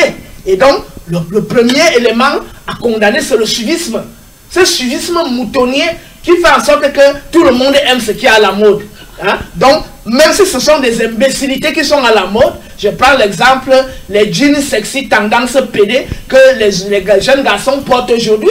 Donc, les hommes aiment s'habiller sexy pour qu'on voit ses mollets rassis et ses fesses dans le pantalon serré là, et comme une sauterelle, et il dit qu'il est à la mode. Voilà. Les boucles d'oreilles, ceux qui percent, qui vont même jusqu'à percer le nez. Donc, cet effet de mode fait en sorte que les gens ne prennent jamais du recul face à ce qui est nouveau, pour questionner l'origine de la chose, la pertinence de la chose, l'intérêt même que cela a pour nous, personnellement, pour notre peuple, et qu'est-ce que cela peut garantir comme bien-être pour le présent et pour l'avenir. Non, les gens ne prennent jamais du recul. C'est que c'est nouveau. Et donc c'est charmant, comme c'est nouveau, c'est piquant, c'est même très très excitant, avec toutes les déviances que cela peut entraîner. Donc on condamne le suivisme moutonnier, on interpelle toujours des gens à prendre en arrêt, un coup d'arrêt, pour interroger la chose sur tous les aspects que je viens d'évoquer. Le deuxième élément que nous dénonçons, ce sont des chargés de mission. Dans le mouvement kamite, il y a beaucoup de chargés de mission. Parmi les chargés de mission, il y a ceux qui sont inconscients. C'est-à-dire qui sont attachés au premier élément que je viens de nommer, notamment le suivisme. Et dans leur inconscience et ce suivisme, ils ont l'impression qu'il suffit de parler des ancêtres et d'être noir pour dire qu'on est kamite. Ils ne comprennent pas que tous les éléments de la Bible, du Coran, des ordres ésotériques et autres, sont aux antipodes de la pensée africaine. Pourquoi? Parce que même si à certains niveaux on peut trouver des similitudes, mais le fond est perverti et inversé. Et je renvoie une fois de plus les gens à aller écouter La vérité sur la Bible, acte 1, et acte 2, de la nature, de la vraie divinité universelle et de son culte. Acte 1 et acte 2, de la vérité sur le kémitisme et toutes les émissions qu'on a eu à faire là-dessus. Exactement. Allez les réécouter et vous verrez que les récits bibliques coraniques et des écoles ésotériques sont radicalement aux antipodes de la vision africaine du monde, de la spiritualité africaine, du mode de vie africain et de la sagesse africaine. Je ne vais pas trop m'attarder dessus. Donc, les inconscients sont donc dans cette... Ils mêlent tout. Ils mêlent la Bible, ils mêlent le Coran avec les ancêtres, jeter les corrides. Voilà, en fait, c'est un syncrétisme béant qui est chaotique. C'est comme ça que j'appelle ça. Ça m'inspire une question, frère, parce que il y a beaucoup qui nous suivent et après cette émission chercheront à être kamite. Bon, peut-on être kamite et chrétien? Peut-on être kamite et musulman? Peut-on être kamite et homosexuel? Parce que je suis certain que il y en a beaucoup qui se disent kamite, qui sont à la fois kamite et homosexuels, qui sont à la fois kamite. Qui se disent, pas qui sont. Oui. Voilà. Et chrétiens. Maintenant, pour lever ce pan de voile, définitivement, je veux que tu dises à l'attention de nos milliers d'abonnés et nos nombreux téléspectateurs qu'on ne peut pas être kamite et embrasser d'autres confréries et d'autres idéologies. Bien évidemment, nous avons été le comment être kamite à travers l'émission La vérité sur le kémitisme. Et moi je pense que tous ceux qui vont nous suivre ont tout intérêt à retourner à cette émission parce que c'est là-bas qu'on établit les normes qui nous permettent d'être véritablement kamites. Voilà, il ne suffit pas de dire que je suis noir, j'ai des ancêtres, je combats l'esclavage, la traite négrière, que les blancs nous ont fait du mal. Il ne suffit pas de chialer, mais il faut savoir ce que c'est qu'un véritable kamite. Tu ne peux pas être kamite et chrétien alors que dans la Bible, Cham est maudit. Tu ne peux pas être kamite et chrétien alors que dans la Bible, on t'interdit de manger le fruit qui sert à la perpétuation de la vie. On dit que c'est le fruit défendu pour te demander de manger l'arbre de vie qui est l'anus. On a parlé de ça, je crois, dans une émission. La dernière émission, justement. La dernière émission sur l'homosexualité. Voilà. Donc, on ne peut pas te demander d'être chrétien et kamite en adoptant la logique d'un Dieu Yahvé qui est l'éternel des armées d'un peuple. Parce que c'est le Dieu d'Abraham, d'Isaac et de Jacob. Ce n'est pas le Dieu de Kamdan ou de Nyala ou de Niemek ou de Abena. Hein? Non, c'est le Dieu d'Abraham, d'Isaac, donc c'est le Dieu d'un peuple. Mais sauf que ce peuple, comme il a pris le pouvoir, il a donc réussi à imposer sa vision aux autres peuples. Mais malheureusement, tous les peuples ne pratiquent pas cette religion. Les Chinois ne sont pas dedans. Les Japonais non plus. Les Indiens non plus. Même si on peut trouver quelques minorités dans ces pays, suite à l'invasion coloniale britannique, française, etc. et américaine, parce que la colonisation vient toujours avec des idées. Hein? Et maintenant, quand elle a réussi à avoir une forte emprise, comme elle a eu une forte emprise chez nous en Afrique, elle détruit les éléments culturels et les éléments spirituels. D'accord. Donc, on dénonce donc justement ce syncrétisme qu'on vient d'évoquer, et on ne peut pas être kémite et femme homosexuelle, parce que on a dit dans le livre de Sortir à la lumière, chapitre 125, il est écrit Kereti père M. Imenet, Nenek et Nek. Oh, toi, Kereti, Kereti, c'est l'un des 42 assesseurs d'Osiris, c'est-à-dire les 42 lois de Maat qui interdisent l'acte d'homosexualité. Parce que l'objet du sexe, c'est pour la procréation et la perpétuation de la vie. Donc, on ne peut pas être kamite et homosexuel. On ne peut pas être kamite et musulman. On ne peut pas être kamite et franc-maçon et rosicruel. Pourquoi? Tout simplement parce que c'est un mouvement religieux et spirituel, comme on venait de le dire, notamment en nous appuyant sur la Bible, le Coran et la Torah, que ces mouvements sont aux antipodes de la spiritualité africaine et de la vision africaine du monde. Et c'est d'ailleurs ces mouvements qui continuent de gangréner nos consciences et notre inconscient aujourd'hui, au point où l'Afrique est à plat ventre sur tous les plans, sur le plan spirituel, sur le plan scientifique, sur le plan politique, sur le plan économique et à tous les niveaux. Donc on ne peut pas être kamite et être comme on ne peut pas trouver un rabbin disant qu'il est chrétien. Exactement. On ne peut pas trouver un imam disant qu'il est pratiquant du judaïsme. Un juif ne saurait être chrétien. On ne peut pas trouver un prêtre catholique dire qu'en même temps il est musulman. C'est impossible. Pourquoi les nègres, à travers ce qu'on nous nomme le complexe d'infériorité? Parce que c'est le complexe d'infériorité. Les complexés, c'est eux qui estiment qu'il y a la vérité là-bas. D'accord. Et comme on leur dit que c'est africain, c'est d'origine africaine, ils s'accrochent donc dessus et ils disent que bon, maintenant quand on ajoute les ancêtres, c'est bon, on est déjà kamite. D'accord. Et justement, cette émission où on apporte toutes ces précisions se trouve sur la page YouTube de Kemet Télévision, et l'émission en question est intitulée de l'échec du couple de vie homme-femme au mariage homosexuel. Donc voilà. C'est une émission où on a apporté toutes les précisions, n'est-ce pas, sur ce dont le frère vient de parler. Donc on évolue. Oui. Nous allons justement avancer. Ouais. Les kamites qui nous regardent vont donc se poser la question de savoir on commence où et on commence comment. D'où la méthodologie de recherche. Quelle peut être la méthodologie de recherche dans ce mouvement? Avant d'aborder la question de méthodologie de recherche, il faut qu'on évacue ce qu'on dénonce. Donc, on a dit il y a des inconscients, des missionnaires, en fait, qui servent les intérêts des cercles ésotériques occidentaux et des religions importées. Donc, ces inconscients qui mélangent Bible, Coran, culte des ancêtres et autres. Et il y a des missionnaires conscients. C'est-à-dire que ce sont des personnes qui en réalité appartiennent à ces labels, mais qui viennent inciter le mouvement kamite pour le détruire de l'intérieur, en disant non, non, non, la Bible elle est africaine, Moïse était noir, et que vraiment Salomon, tous ces gars-là c'est des noirs, et que c'est même des Congolais, d'ailleurs qui sont au Congo là, hein, même les Boulous, ce sont des nègres hébreux, des choses comme ça. Justement, on va revenir sur cette vidéo quand on va arriver au niveau de la linguistique, parce que beaucoup s'appuient sur la linguistique. On dénonce donc ces pseudo-intellectuels qui ont cultivé le complexe d'infériorité face au pouvoir colonial, aux puissances coloniales, et qui continuent maintenant d'infiltrer notre mouvement et le détruire de l'intérieur. Je rappelle qu'il y a beaucoup de francs-maçons qui sont en train de prendre les pygmées en otage, qui sont en train de prendre les initiés du Mbok en otage, les initiés du Sceau, les derniers initiés du Sceau, du Melan en otage, les initiés du Kumo, les initiés du Lakam, ils les prennent en otage. Pourquoi? Moyennant quelques biens, quelques millions. Parce que beaucoup de ces gens n'ayant pas l'entretien qu'il faut, parce que c'est nous les Kami qui devons entretenir nos initiés. Quand on les laisse à la vindicte de ces francs-maçons, mais ils sont la proie. On dit tu as des connaissances, mais ces connaissances ne te permettent pas de vivre, hein, de te nourrir. Regarde là où tu vis. Tu as toutes ces connaissances que tu as là. Voilà 5 millions, balance-moi les secrets. Quand tu finis de lui balancer les secrets, il te tue, il t'empoisonne et il te liquide. Donc nous sommes face à cet assaut. Pour illustrer ça, frère, pour illustrer ça, je vais prendre davantage d'exemples.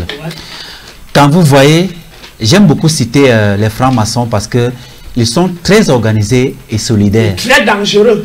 C'est les personnes les plus dangereuses de tous les ordres que les maîtres maçons sont justement entretenus par les fratres, c'est-à-dire les frères. Oui. Quand vous prenez le prêtre ou alors l'évêque, il est entretenu par les fidèles catholiques. Quand vous prenez l'imam, il est entretenu par les fidèles musulmans. Maintenant, au niveau de chez nous, les Kamites, pas les organisations même, justement, sont mises sur pied, pas seulement les fidèles, mais les organisations. Maintenant, au niveau de nous, les Kamites, nous avons les initiés qui sont délaissés à eux-mêmes, qui sont gardiens de cette science, mais qui sont délaissés à eux-mêmes. Ils deviennent donc des proies. Comment est-ce que, pour vivre, ils ne vont pas tomber justement sous le charme de ces autres organisations? Qui ne vont pas vers eux parce qu'on aime la chose, mais qui vont vers eux pour profiter des éléments qui peuvent leur permettre de prospérer dans leur propre vie et donc de tuer. En fait, on récupère ce qui nous intéresse et on te neutralise. C'est ça la technique de ces ordres ésotériques et de ces religions-là. Donc, après avoir montré ça, nous allons parler de ceux qui se laissent manipuler. Pourquoi les gens se laissent-ils manipuler? Parce qu'ils ont des besoins.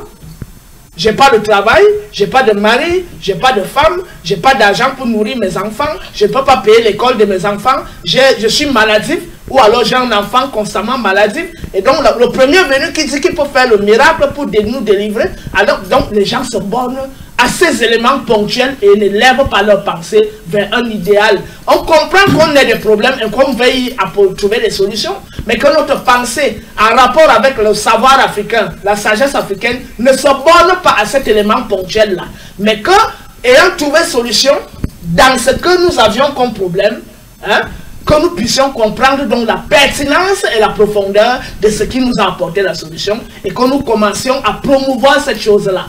Donc les gens se laissent manipuler par des besoins ponctuels. Il faut dire que ces conditions sont justement entretenues par ces organisations. Bien évidemment. Une fois la famine installée, il est donc plus facile de vous appâter avec tout ce qu'ils ont. Et de vous manipuler. Et les gens qui n'ont pas un esprit élevé, comme tu viens de le dire, tombent facilement dans leur piège. Il y a maintenant, on a déjà parlé de ceux qui mélangent religion et tradition, qui disent que la Bible est africaine, le Coran africain, la franc-maçonnerie africaine, etc.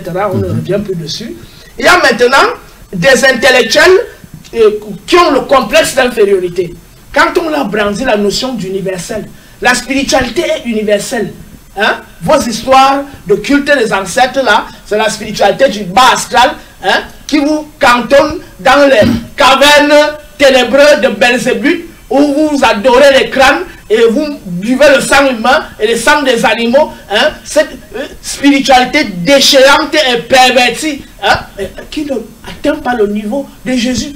Parce que Jésus, c'est le Fils de Dieu. Et quand on se connecte à lui, tant on est à côté de Yahvé, on commence à applaudir. Donc voilà cette logique qu'on enseigne aux gens et où on leur dit que vraiment Allah n'est pas dans les histoires de culte des crânes là et tout ça. En fait, ce qu'ils oublient, c'est que personne n'a jamais vu Allah.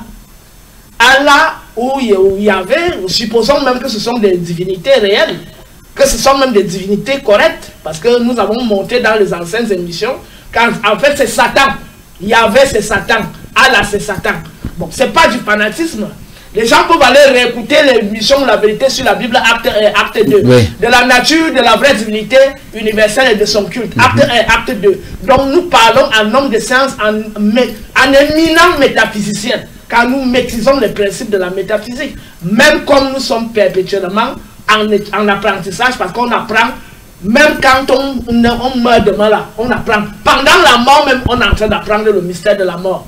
Donc, nous disons, ces intellectuels complexés qui croient que lorsqu'on leur parle d'universel, ils sont dans un modèle de spiritualité supérieure. Ils oublient que lorsqu'ils parlent une langue, qui peut être le hébreu, qui peut être l'arabe, qui peut être le grec ou le latin, ils sont déjà esclaves de cette langue-là, premièrement. Deuxièmement, lorsqu'ils prononcent les noms des entités issues de ces peuples-là, Belzébul, je ne sais pas, Astaroth, et ça, Archange Michel, ils ne savent pas qu'ils sont dans un égrégore qui leur est étranger, n'est-ce pas? Mais quand on va leur demander de parler de Aku, de Ouseri, ou d'Atangana, ou de Ongene, etc., ils vont dire que non, c'est une spiritualité locale. Mais quand ils disent Astaroth, ils ne comprennent pas qu'en parlant hébreu, c'est aussi une spiritualité locale.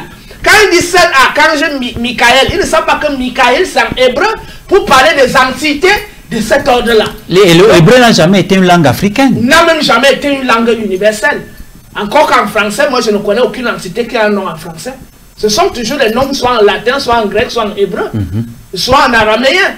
Donc on voit que les gens s'aventurent vers des modes de spiritualité, de pseudo-spiritualité, et ils croient que c'est universel. Alors qu'en parlant de la langue de ce peuple-là, tu es déjà esclave automatiquement. Exactement. Donc tu dois pratiquer la spiritualité dans ta langue. Et il y a une langue unifiée, la langue négro-africaine qui est le Médounéter, qui est donc la synthèse de toutes les langues que nous parlons aujourd'hui. D'ailleurs, tu as quand Job, Théophile, Obenga et autres, on montrait que c'est les pharaons qui parlaient cette langue et que les peuples noirs étaient unis en un seul peuple à l'époque et parlaient une même langue. Même s'il y avait ce qu'on appelle les dialectes, comme notamment au Sénégal, il y a le Wolof, mais il y a d'autres dialectes. Au Congo, il y a le Lingala, mais il y a d'autres dialectes. Donc c'est comme ça que le Médounéter était à l'époque pharaonique, même s'il y avait le Bassa, le Bakoko, les Tons, le Bouddha et autres là, n'est-ce pas? Mais il y avait une langue qui unifiait donc le peuple noir.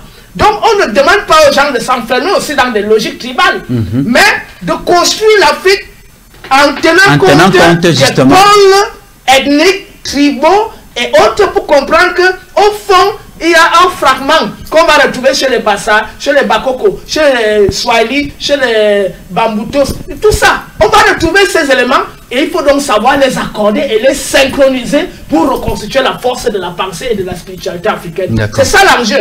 Donc maintenant, ces complexés ne nous servent à rien parce que ce sont des intellectuels vides qui passent le temps à réciter les Jean-Jacques Rousseau, les Platon, les Emmanuel Kant, les je ne sais quoi, les Swedenborg, les Blavatsky, les Edouard Schuré, les Rudolf Steiner et autres.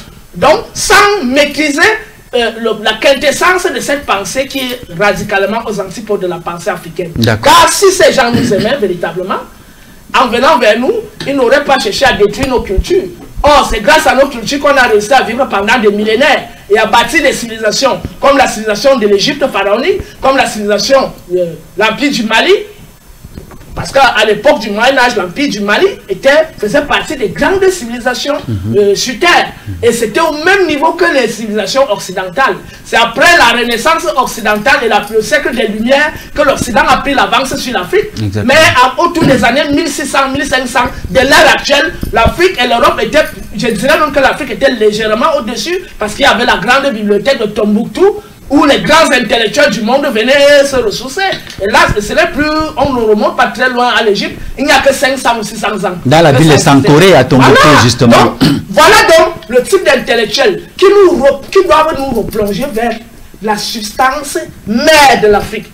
pas les intellectuels légers, volatiles comme des papiers, et qui récitent les citations de Platon et autres, et qui viennent nous parler de l'universel, de le monde planétaire, de la mondialisation tous les jours. On doit dénoncer aussi le souci de préserver ses intérêts privés, on a déjà dit ça, et de ne pas renoncer au pacte, parce que beaucoup sont des anciens francs-maçons et beaucoup y sont encore. Ils ont tissé des pactes là-bas. Vous voyez? Maintenant, à un certain moment, ils ont eu des problèmes dans la franc-maçonnerie. Ils ont eu des problèmes dans la Rose-Croix. En venant rencontrer certains initiés, on a réussi à dénouer la situation. Parfois, certains étaient même prêts à mourir. On réussit à les sauver. Ils voient que, ah, attends. Donc, il y a même encore des choses importantes dans la spiritualité africaine. Et maintenant, il se retrouve à cheval parce qu'il a déjà signé les pactes là-bas. S'il coupe, il meurt. Ou alors il perd ses intérêts, parce que l'intérêt, c'est le poste, oui. C'est le poste, c'est l'argent et tout ça. Donc si je me coupe totalement, la confrérie va dire que je les ai lâchés, et donc ils vont dire que bon, va donc dans ton cabitisme et autres. Or, il est question pour nous de réorganiser un modèle social, politique et économique pour qui ne dépendra plus de la dictature et du chantage des ordres ésotériques et des religions étrangères. Donc maintenant, on évolue des intellectuels sans objectif. C'est-à-dire qu'il est là, il lit les livres pour lire les livres, ou alors il lit, finit de lire, il veut les diplômes pour trouver le travail. C'est-à-dire qu'il n'a pas une vision. Il n'a pas de vision. Son problème, c'est que s'il a sa licence, son bac ou son doctorat, qu'il trouve le travail, qu'il devient un enseignant, secrétaire général quelque part, DG. En fait, il n'a pas une vision qui se construit lorsqu'il va vers les études. Et cette vision, s'il la construit même, elle est personnelle. Elle ne sert pas l'intérêt de son peuple. Donc, parmi les éléments aussi qu'on doit dénoncer, ce sont des complaisants. Ceux qui jouent la logique de conciliateur. Non, non, non, les colons ont été méchants, ils nous ont fait du mal, mais il faut savoir pardonner. Vous savez que l'homme noir aime la mat. Donc, non, non, non, bon, il faut quand même aussi accepter le christianisme, il faut être tolérant. Voilà le mot le plus dangereux qu'il faut combattre. La tolérance. On nous demande d'être tolérant, n'est-ce pas? Tout récemment, j'ai vu l'Assemblée nationale française CG. J'ai regardé dans la foule, je n'ai vu aucun noir. Aucun! Mais quand je regarde l'Union africaine CG, parfois y compris nos assemblées nationales, les locodèmes sont là, les blancs sont tapis là. Qu'est-ce qu'ils font là? Pourquoi vous n'êtes pas là-bas? Vous qui dites que vous voulez être tolérant, ils ne vous acceptent pas. Mais vous voulez... En fait, c'est le complexe d'infériorité. Donc il faut combattre cette logique de tolérance. Lorsque le prêtre préside sa messe à l'église, pourquoi il n'appelle pas le mbombo? Pour qu'il vienne aussi faire quelques rites du mbok. Pendant, on lui donne une plage horaire pendant le cérémonial, on appelle ça quoi? La liturgie. Pour qu'il introduise aussi la liturgie du mbok dedans. Non, non, non, mais il y a des initiés chez nous qui disent que non, quand il fait les cérémonies, il invite le prêtre, il invite le pasteur. Dans la mosquée, vous avez déjà vu un Assouzo ou un Nongi aller présider les choses à côté d'un imam, c'est impossible. D'où les bonnes questions qu'il faut se poser. Est-ce que le christianisme est tolérant vis-à-vis de la spiritualité africaine? Est-ce que l'islam, est-ce que la Rose-Croix, est-ce que la franc-maçonnerie est-elle tolérante vis-à-vis de la spiritualité africaine? Nous recevons dans le cadre de cette émission des musulmans qui viennent nous insulter sur notre propre plateau. Et pourtant nous avons fait, et ils nous insultent, on les laisse faire. Et pourtant dans leur plateau, dans leur chaîne, dont les DG et les PDG, notamment toutes les chaînes de télé en Afrique, parrainées par soit les États, soit des associations, soit des sociétés étrangères, sont dirigées par des francs-maçons, des musicriciens, des gnostiques et autres. Ils ne peuvent pas être entièrement kamites. Pourquoi? Parce qu'une fois qu'ils seront entièrement kamites, ils ne vont pas accepter les conditions qu'on va leur poser là-bas. Exactement. Donc dans ces chaînes, ces médias qu'on a eu à faire, je crois que j'en ai fait au moins 5 ici au Cameroun, on nous donnait toujours, nous muselait toujours, que non, non, quand tu veux même commencer à développer, on te bloque, on dit que non, non, non, on donne la parole à quelqu'un d'autre. Mais ils viennent ici, ils parlent, donc la tolérance, nous sommes très naïfs, cette histoire de tolérance. Et on doit aussi dénoncer cette histoire des escrocs et des opportunistes. On ne dit pas, parlant de tolérance, nous nous demandons pour Camille d'aller en guerre. D'aller en guerre. Nous sommes en train de promouvoir. Nous disons qu'on promeut notre sagesse, notre savoir. Exactement. Dans sa pureté, sans mélange. Nous ne connaissons pas la guerre. Sans mélange. On n'est pas là pour faire la guerre à l'église catholique ou aux francs-maçons. D'accord. Nous sommes là pour faire la promotion de notre sagesse, de notre savoir, pour que cela serve à nos enfants et à notre progéniture. D'accord. Donc nous dénonçons aussi les escrocs et les opportunistes, parce que l'escroquerie est liée à l'opportunisme. Hein? Donc ceux qui sont escrocs, escrocs plus tard sont d'abord des opportunistes, c'est-à-dire qu'ils saisissent l'avantage de quelque chose qui donne des entrées et ils s'engouffrent dessus et ils tirent le maximum de profit qu'ils font et plus tard ils disparaissent dans la nature, on ne les voit plus. Et donc voilà, parfois ils refont des apparitions sporadiques et parce qu'ils savent qu'ils sont déjà ciblés, il y a les têtes chercheuses qui sont en train de les cibler, que si on l'attrape, on va le zigouiller. Donc cette histoire d'opportunisme et d'escroquerie, on doit aussi dénoncer cela parce que c'est développé justement dans les réseaux sociaux. Ensuite, il était justement rare, il était justement très rare, frère. Lorsque nous étions très jeunes et que nous allions en vacances chez nos grands-parents, il était rare de voir quelqu'un venir toquer à la porte et réclamer son argent du fait d'une certaine escroquerie. Il n'avait pas ça. C'était impossible. Pourquoi? Parce que la sagesse africaine interdisait ça. Les normes morales, on disait la justice, la vérité, soit juste de pensée, soit juste de parole, soit juste d'action. C'est-à-dire que ton rapport avec l'autre ne doit pas être un rapport conflictuel. Et quand bien même un conflit surviendrait suite à une certaine manipulation des ennemis, peut-être de la communauté, tapis dans l'ombre, ou alors suite au malentendu, c'est la palabre qui résolvait ces problèmes. Donc aujourd'hui, on dit dans une société chaotique où on ne sait plus où aller et où on ne sait plus sur quoi se baser pour régler nos problèmes. On doit aussi dénoncer l'attitude naïve des téléspectateurs, à croire qu'une fois que quelqu'un dit qu'il est Camille, on ne se pose pas la question de savoir est-ce que ce qu'il dit, est-ce qu'il a été formé? Est-ce que ce qu'il dit est en adéquation avec les autres Kamites? Quand j'écoute l'autre, je constate que l'autre a fait des études approfondies dans le domaine. Mais quand j'écoute celui-ci, il ne me parle que des ancêtres et des visions qu'il a, qui te dit que ce qu'il a comme vision, c'est la réalité. Ça peut être ses imaginations, ça peut être des illusions, ça peut même être des délires, quelqu'un qui est en train de devenir fou. Et il apparaît là, il vous dit des choses, vous commencez à croire. Donc cessez d'être naïf et privilégier des personnes qui ont véritablement fait des études approfondies. Nous voyons dans des organisations, frères, quand on invite un membre d'une organisation, il demande la permission avant de venir parler à la télévision. Bien évidemment. Et c'est seulement celui qui a qualité qu'on envoie donc venir parler sur un plateau. Bien évidemment. Mais les Kamites sont ceux qui arrivent sur le plateau et disent du n'importe quoi qui n'a absolument rien à voir avec la méthodologie dont tu es en train de démontrer sur ce plateau ce matin. Et pour dénoncer donc les attitudes qu'on vient de dénoncer, j'aimerais qu'on nous balance un extrait d'une vidéo pour que les gens comprennent le mal profond que nous sommes en train de vivre. Donc, on vous balance cette petite extrait et on vous revient. Voilà, madame, monsieur, chers téléspectateurs, vous êtes sur Kemet Télévision et puis notamment dans l'émission Sagesse Kamite. Et la thématique que nous abordons ce matin avec le frère Tota Bonnet est tout simplement intitulée « Combattre l'ignorance et la confusion dans le mouvement Kamite ». Nous prenons cette vidéo et on se retrouve justement derrière pour boucler avec cette émission. La vidéo. Vous veut dire les Hébreux. Même le terme Ibo veut dire les Hébreux. Tout ça, c'est des Hébreux. Vous avez au Gabon une tribu qui s'appelle Eba. Et Eba, ils disent qu'ils sont les Hébreux. Mais il y a aussi des Eba ici, vers la frontière. Mais Eba, c'est le nom du père des Hébreux. Il s'appelle Eba. Dans la Bible, mais on sait que c'est Eba. On l'appelle Héber, en Eba. C'est le père des Hébreux. Donc vous êtes le peuple de Dieu. Et ce qui fait que quand les colons sont arrivés, ils ont étudié des mentalités, ils ont vu dans le on attaque pour diminuer ce peuple. On attaque qui?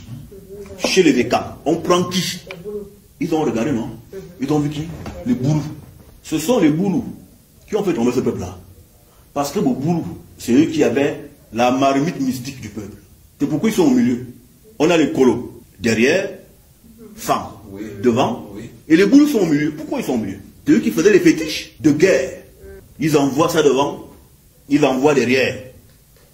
Pendant qu'on avançait, sur derrière, protéger la garde arrière, pour qu'on n'atteigne pas les Boulous du milieu qui préparaient les fétiches pour le peuple. Et quand tu parles de fétiches, ils envoient ça devant, ils envoient derrière.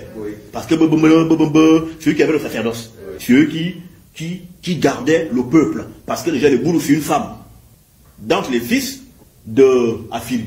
Et vous savez, la posture de la femme dans la spiritualité, me viole bien. Et pourquoi un homme des esprits doit avoir une femme? Parce que c'est la femme qui garde ces choses. C'est la femme qui garde et le vampire, et les fétiches, et tout. C'est la femme qui garde ça. Et le fétiche n'est pas un truc diabolique, hein, c'est des conneries. Le fétiche est même recommandé. Me bien. Mais les autres ont de me bien, non? Mais les bombes atomiques, c'est quoi? Quand me bien. Tu m'attaques, je contre-attaque. Hein? Nous, on avait les fusils nocturnes. Du Louma. Hein? Du Louma, là. Ce sont des fusils de guerre. Mais comme on a été un peu maudit, on a commencé à prendre ça, je te jette ça. Toi qui es mon propre parent, je te jette ça. Je te jette ça. Donc moi-même, je tuais les miens avec mes propres armes. C'est comme si tu as la Russie qui prend Satan 2 et qui jette ça sur la Russie. C'est ce qui s'est passé. Mais les fusils nocturnes, ce sont des choses très très bien. Voilà donc... Retour sur le plateau, madame, monsieur, chers téléspectateurs, vous venez d'écouter un frère africain qui est connu de beaucoup d'Africains justement à travers les réseaux sociaux. Il est de notre responsabilité, n'est-ce pas, d'arrêter ce genre de, comment est-ce que je peux appeler ça, ce genre d'imposture.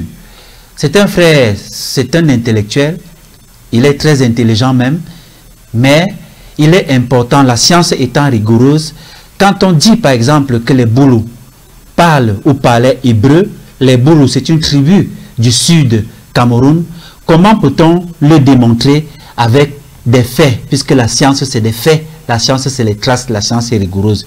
Frère, quel commentaire après cette vidéo? Ils sont nombreux dans les réseaux sociaux.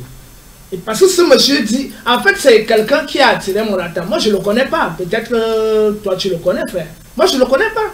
Je l'ai aussi découvert il y a 2 jours. On me dit que voilà un Kamit, regarde un peu la vidéo là, comme les gars partagent souvent les trucs. Ouais. On me balance un truc. J'ai écouté à peine 30 secondes, j'ai poussé un énorme cri. Les gens ont cru que le serpent était apparu chez moi à la maison. Et donc, c'est là où je me rends compte que mais ces gars ne font que se multiplier. En fait, cette tendance, c'est ce qu'ils disent, qu'ils lisent sur les archives éthiopiques. Et que les histoires de Akhenaton, que le peuple qui a fui la guerre, ou alors les histoires de Salomon et la reine de Saba, c'est sur ça qu'ils s'accrochent. Ils disent que les Cananéens, ce sont les Noirs, dont les Hébreux là. En fait, les gars ne savent pas que Canaan, à l'origine, est habité par des Noirs autochtones. Et Canaan est envahi plus tard par les Hyksos autour de 1650 avant l'ère actuelle. Ils ne connaissent pas ce pan de l'histoire. Ou alors certains le savent, mais comme ils sont missionnés pour venir semer la confusion dans le mouvement Kamit, ils perpétuent donc une pseudo-linguistique parce que les gens se basent. Quand tu entends là, quelle est la pertinence de ce qu'il dit? Il s'appuie sur les sons des mots. Eboulou, Ebele, Eboula, Eboula, les Hébreux, donc ça veut dire les Hébreux.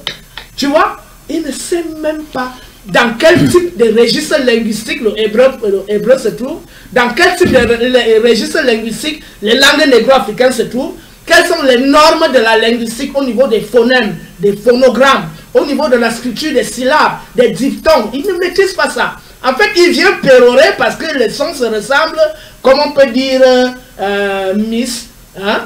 Et quand on dit maïs, ça veut dire la même chose. Ça dit que le maïs qu'on mange là, qu'on dit en français le maïs, hein?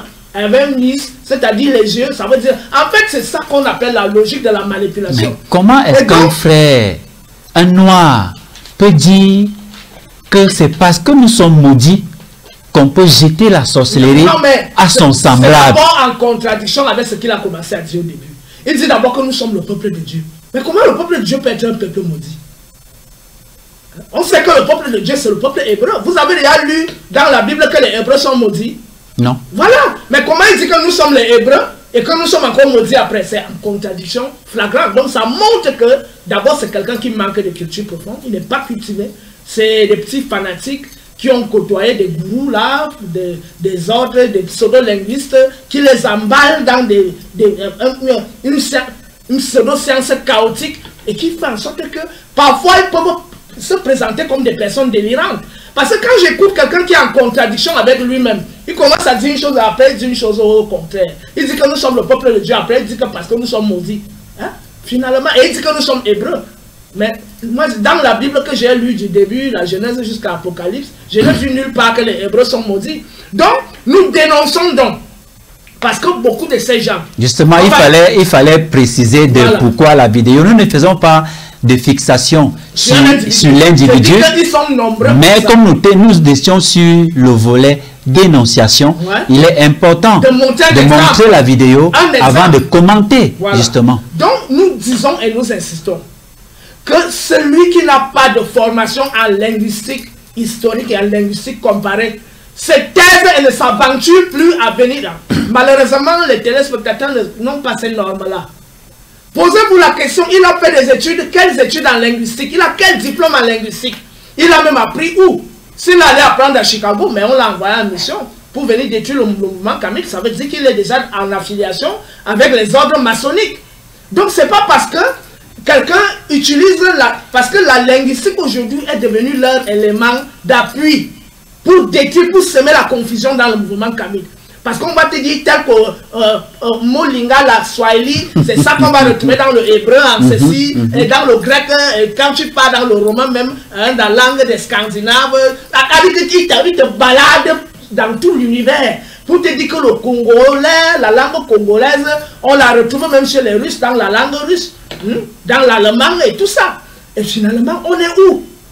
Il n'y a plus de distinction, on est dans une logique chaotique, parce que la linguistique des Noirs aujourd'hui, qui sont dans les réseaux sociaux et qui s'autoproclament kamites ou guides spirituels, c'est une linguistique chaotique qui mélange tous les patates, les ignames dans la même marmite sans distinction. Certains le font intentionnellement pour semer la confusion dans le mouvement et d'autres par ignorance. Et d'autres le font par ignorance parce qu'ils n'ont pas la formation appropriée. Donc il fallait dénoncer cet élément et dire aujourd'hui, quiconque s'autoproclame linguiste, qui nous brandisse d'abord là où il a été formé et qui nous montre les ouvrages qu'il a rédigés, les articles qu'il a publiés, parce que laissons même d'abord les ouvrages, on commence d'abord par les articles scientifiques qu'il a eu à publier. Moi qui parle aujourd'hui, je peux au moins me vanter d'avoir produit un article dans l'ouvrage de la Société africaine de métaphysique. Hein? Le titre de l'ouvrage c'est Existence et Sens. Vous pouvez le recommander à l'Harmattan, vous l'aurez. J'ai été une fois de plus sollicité dans un ouvrage publié par le ministère de l'Enseignement supérieur. Et le nom de mon deuxième article est intitulé « Le statut ontophénoménologique de la parole ». Le premier article est intitulé « Rapport entre le culte de la Nouveau-Égypte et les cultes traditionnels de l'Afrique noire actuelle ». Et je ne veux pas parler des autres articles. D'accord, justement, nous allons avancer.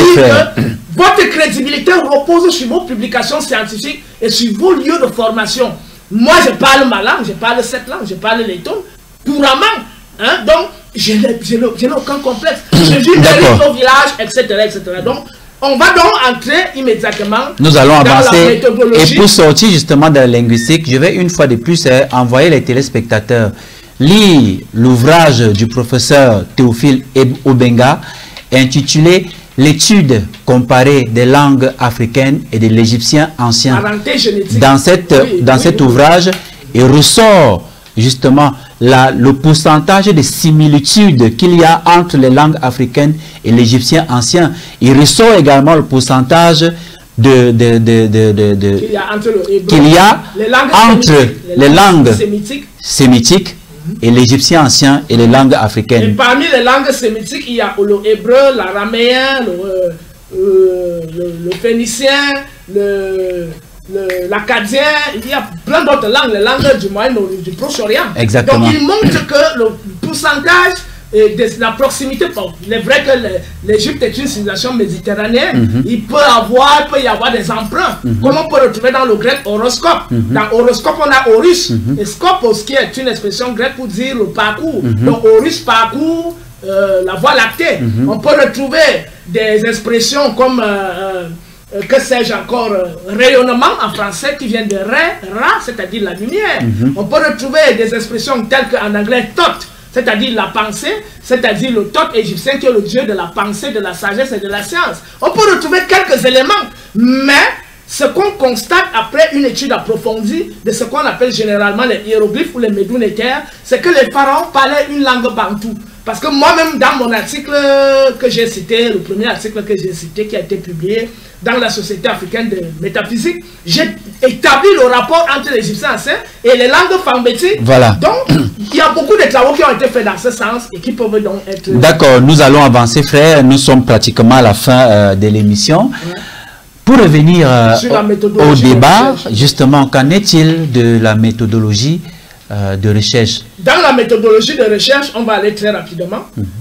La première chose quand on fait une recherche, c'est de chercher à savoir, la recherche est établie entre le chercheur et ceux qui vont recevoir les informations.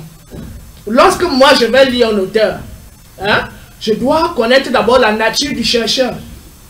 Il est de quel bord? Est-ce qu'il est issu de la tradition protestante ou anglicane ou de l'église catholique romaine ou des églises de sommeil témoins de Jéhovah pentecôtistes? Est-ce qu'il est issu d'une tradition islamique, coranique? Est-ce qu'il est issu d'une tradition judaïque, c'est-à-dire un pratiquant de la Kabbale? Est-ce qu'il est issu? Il faut connaître d'abord ce qu'on appelle la biographie de l'auteur. Ça, c'est pour le chercheur. C'est pour le chercheur. Ça veut dire que toi qui vas vers la recherche, tu commences à lire les auteurs, il faut connaître la nature du chercheur. C'est-à-dire là où il est né, l'éducation qu'il a reçue, la vision du monde qu'il épouse, qui a donc une influence très forte sur la production intellectuelle. Et donc, on se rend compte que très peu de grands scientifiques dans le monde se détachent de la vision du monde qu'ils ont hérité de leur peuple. Très peu. Ceux qui réussissent à s'en détacher, c'est des gens qui ont fait un travail sérieux sur eux-mêmes et qui ont compris les limites dans lesquelles baignent les publications. Parce qu'il faut comprendre que dans les publications scientifiques, il y a la dimension de la falsification. Et les falsificationnistes, ce sont généralement les gens qui n'ont pas un passé glorieux. Les gens qui ont découvert la vie au milieu comme ça, et pour se réclamer aussi des époques reculées, ils commencent à fabriquer les histoires. Et on appelle ça le falsificationnisme dans le mouvement scientifique. C'est aussi ce qu'on appelle le révisionnisme. On commence à nier que les Noirs ne sont pas les initiateurs de la civilisation, qu'il y avait des civilisations anciennes, les Atlantes, les Hyperboréens, les Lémuriens, ou alors que la civilisation est née en Mésopotamie, là où il y a le jardin d'Éden, ou alors que la civilisation est née en Grèce, des choses comme ça. Donc ils révisent l'histoire alors que les vestiges historiques résistent aux mensonges. Donc, il faut savoir faire la part des choses entre les thèses falsificationnistes et révisionnistes et les thèses réelles, objectives, qui reposent sur des vestiges historiques où tu peux aller toucher les choses du doigt et vérifier de toi-même. Deuxièmement, il faut connaître la langue de l'auteur ou la langue de l'ouvrage que tu lis. C'est-à-dire que si tu ne maîtrises pas le français, tu perds le temps en lisant un livre qui est écrit en français. Tu vas nous dire que c'est le Saint-Esprit qui t'éclaire, qui t'illumine pour comprendre anticonstitutionnellement ou alors la chronologie. Tu sauras comment pour savoir ce que c'est que la chronologie. Donc c'est les vibrations du Saint-Esprit qui vont ouvrir ton esprit pour que tu ne connais même pas lire, tu ne sais même pas lire l'alphabet français, tu sais déjà ce que c'est que la chronologie. Il y a au moins une éducation de base, savoir lire et écrire. Et c'est ça qui peut donc te permettre d'entrer en contact avec un livre. Encore plus qu'il y a des livres techniques, dans des domaines techniques, que si tu n'as pas reçu la formation requise, tu ne peux pas comprendre les concepts de ce domaine. Je prends un exemple simple, la sotériologie. Je prends un autre exemple, la dimension télestique du savoir. C'est quoi télestique? C'est quoi sotériologie? On comprend celui qui fait donc les recherches dans ce sens, on va se rendre compte que ce sont des expressions qui sont purement du domaine de la métaphysique et de la théologie. Et donc, si tu n'as pas fait des études en métaphysique et en théologie, tu es perdu. Donc, tu tombes sur un livre et tu ne comprends même pas ce que tu es en train de lire. Donc, il faut connaître la langue. Ensuite, il faut connaître la formation de celui qui a rédigé l'ouvrage ou de l'auteur que tu es en train d'étudier. Il a été formé dans quoi? Est-ce que c'est un juriste qui se retrouve par infraction dans le domaine de la linguistique? Hein? Mais ce n'est pas sa formation. Ça veut dire qu'il n'est pas qualifié pour parler de ce domaine avec autorité. On peut encore comprendre qu'il y a des domaines ouverts et, je dirais, englobants, tels que le domaine de la philosophie, dont les racines du droit, les racines de la psychologie, les racines des mathématiques, de la physique et tout, sont implantées parce que de la philosophie jaillissent toutes les autres disciplines. Mais quelqu'un qui étudie une discipline spécifique, telle que la cardiologie, n'est-ce pas? Il va venir te parler des planètes, je ne sais pas, des astres. Il est perdu, il ne peut pas t'en parler. Il va te parler du cœur et de la circulation du sang dans le cœur. Voilà, donc il ne faudrait pas qu'il y ait des infractions dans des domaines où les gens ne sont pas compétents. C'est pour ça qu'on demande de chercher à savoir quelle est la formation de celui qui vous parle là. Il a été formé dans quoi? Est-ce qu'il est qualifié pour parler de ce dont il parle? Ensuite, c'est quoi l'objet de recherche? J'ai fait la recherche, je parle de quoi?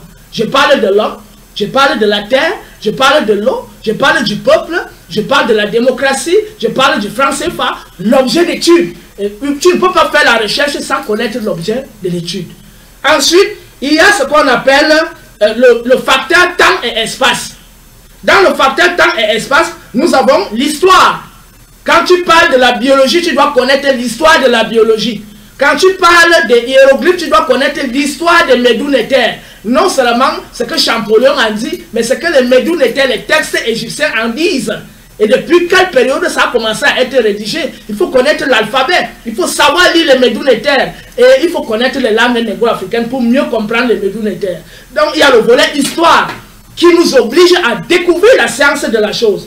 Il y a le volet géographique, c'est-à-dire que ce savoir a émergé de quel lieu et pourquoi on a la compréhension de ce savoir tel qu'il est. Donc il est lié au facteur géographique. Donc il y a l'histoire, il y a la géographie et il y a la cosmologie, la vision du monde. C'est-à-dire que l'individu qui parle de ce dont il parle est issu de quel peuple et ce peuple a quelle vision du monde. Il faut donc chercher à connaître la vision que ce peuple a du monde en rapport avec son histoire et en rapport avec son milieu géographique pour établir le rapport entre ce que l'auteur dit ou ce que l'ouvrage dit et ce que la réalité nous dit en fait. Il faut connaître ensuite l'époque. Ça a été rédigé à quelle époque? Pendant cette période, les gens avaient quelle mentalité? Est-ce que les gens comprenaient tel aspect de la réalité? On prend simplement les deux théories, l'héliocentrisme et le géocentrisme. À l'époque, les gens croyaient que le soleil tourne autour de la terre. Mais plus tard, les Égyptiens, notamment sur le sarcophage de Thèbes que j'avais brandi ici, qui date de plus de 2000 ans avant l'ère actuelle, on avait déjà compris que c'est plutôt la terre qui tourne autour du soleil. Avant que les Copernic et les Galilée viennent le dire très tardivement, ce sont les textes égyptiens. Mais ce qui est bizarre, c'est que jusqu'à chez les Grecs, on continue de trouver la thèse géocentrique, notamment chez Platon et chez Aristote et Ptolémée, où on continue de nous dire que le soleil tourne autour de la terre. Parce que le concept est bâti sur ce que Platon avait déclaré, Sozein ta phénomène, c'est-à-dire sauvons les apparences. Comment expliquer les apparences? Ils ont donc élaboré une théorie pour justifier qu'effectivement, la Terre est le centre et le Soleil, l'univers tourne autour de la Terre. Ensuite, il faut connaître l'époque, comme j'ai dit, le contexte socio-politique de cette époque. Est-ce que c'était un peuple pauvre qui a bâti sa connaissance sur la logique de la famine, c'est-à-dire la prédation? Il faut connaître le contexte socio-politique. Est-ce que ce peuple était vraiment suffisant? Est-ce qu'il avait des institutions politique, économique, morale et un système éducatif équilibré? Est-ce que les gens qui vivaient à cette époque étaient des personnes vertueuses? Et donc, l'auteur qui parle, est-ce qu'il est de bonne moralité? Parce qu'il est issu d'une société qui avait des masses spécifiques et qui avait une réalité socio-politique et économique spécifique. Il faut connaître le rapport que ce peuple a entretenu avec les autres peuples. Parce qu'un seul peuple ne peut pas nous parler de lui. Il faut que les peuples environnants fasse le même témoignage pour que ce peuple dit de lui soit crédible. On ne peut donc pas nous parler d'un Jésus qui a existé, ou d'un Abraham, et tous ces gens, quand on fouille partout, on ne voit aucune tombe quelque part. On peut fouiller dans les écrits des Grecs et autres, on ne voit aucun Jésus quelque part. Donc, quand on fait la recherche, demandons-nous toujours le livre qui est écrit là. Il y avait des gens qui vivaient à cette époque, l'écriture existait déjà, les gens écrivaient déjà. Est-ce qu'on peut aller dans les écrits grecs, dans les écrits romains, d'avant Jésus et même de l'époque de Jésus, est-ce qu'on peut aller dans les écrits perses et on retrouve les éléments qui parlent de la même chose? Les gens ne veulent pas faire ce genre d'effort. Ils se contentent de lire la Bible et le Coran et disent que c'est la parole de Dieu. Amen, amen. Ensuite, il faut regarder la reconnaissance scientifique de la question. C'est-à-dire, la personne aborde un sujet. Est-ce que c'est un sujet pertinent? Est-ce que c'est un sujet qui a attiré l'attention de beaucoup de personnes? Et quand on lit cette personne dans ses ouvrages, forcément il y a des critiques, des gens qui vont remettre en question ce qu'il a dit. Donc il faut aller lire maintenant les critiques intellectuels qui ont publié d'autres trucs en rapport avec le sujet et l'objet d'étude. Et c'est en ce moment que quand tu vas confronter ce qu'il a dit, ce que tu as lu, avec les autres approches, tu vas donc faire la part des choses en rapport avec ce que la nature nous dit. Donc voilà quelques éléments en ce qui concerne la méthodologie de recherche. Il y a des derniers éléments tels que l'étude comparative. C'est-à-dire que tu étudies la Bible, il faut établir le rapport entre la Bible et la nature. Tu étudies le Coran, il faut établir le rapport entre le Coran et la nature. Et en ce moment, tu comprendras qu'il y a des choses pertinentes qui sont dites là-bas, ou alors c'est le mensonge. Donc l'étude comparative, comparer les langues, comparer les modèles de science, les modèles de spiritualité, les modèles d'organisation sociale, l'organisation politique et autres. Il faut toujours comparer. Et c'est en comparant qu'on va donc déterminer le vrai du faux. Ensuite, il y a ce qu'on appelle, il faut faire l'histoire des civilisations, l'histoire des langues et l'histoire des visions du monde. Ça veut dire quoi? Tu dois apprendre à connaître la civilisation égyptienne, son histoire, la civilisation perse, son histoire, la civilisation babylonienne, la civilisation grecque, la civilisation, je ne sais pas, l'Empire ottoman. Il faut connaître les diverses civilisations. Il faut connaître l'histoire des langues.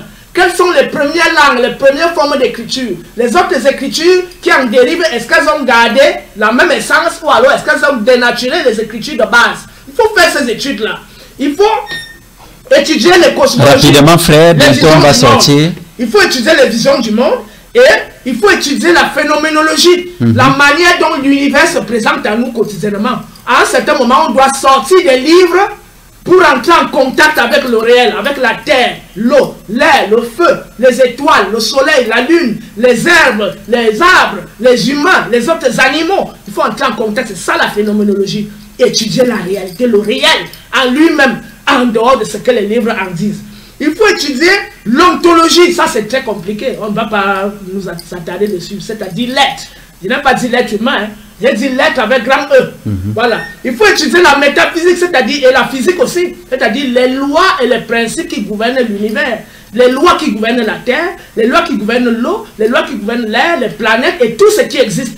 Et ça aussi, c'est ce qu'on étudie dans l'initiation. Nous avons notre grande prêtresse qui est là, avec les grands initiés qui sont chez nous, qui font donc l'étude métaphysique et physique de la nature, y compris la chimie. Mélanger telle plante avec telle autre plante pour trouver la synthèse et la force qui en découle pour résoudre tel problème. Il faut étudier l'anthropologie, c'est-à-dire l'origine d'un peuple et son évolution. La biologie, la sociologie, la psychologie. Et quand on a donc fini d'étudier tout ça, on se pose dans les questions, quels sont les objectifs et les visées du mouvement? Et c'est avec ça justement que nous allons sortir les objectifs visés justement du mouvement Kamit. Pour celui qui va écouter cette émission et qui veut devenir Kamit, il faut qu'il sache quels sont les objectifs visés, n'est-ce pas, du mouvement Kamit. Les objectifs et les visées du mouvement Kamit, le premier objectif, c'est de permettre au noir de se retrouver lui-même. Parce que le noir est perdu.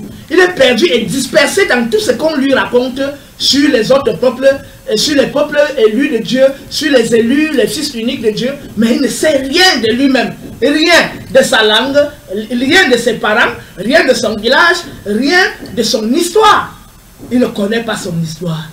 Il faut permettre aux Noirs de se reconnecter à son histoire. Il faut permettre aux Noirs de se reconnecter au mode de vie de son peuple. Il faut permettre aux Noirs de se reconnecter à la sagesse de vie, au vécu quotidien.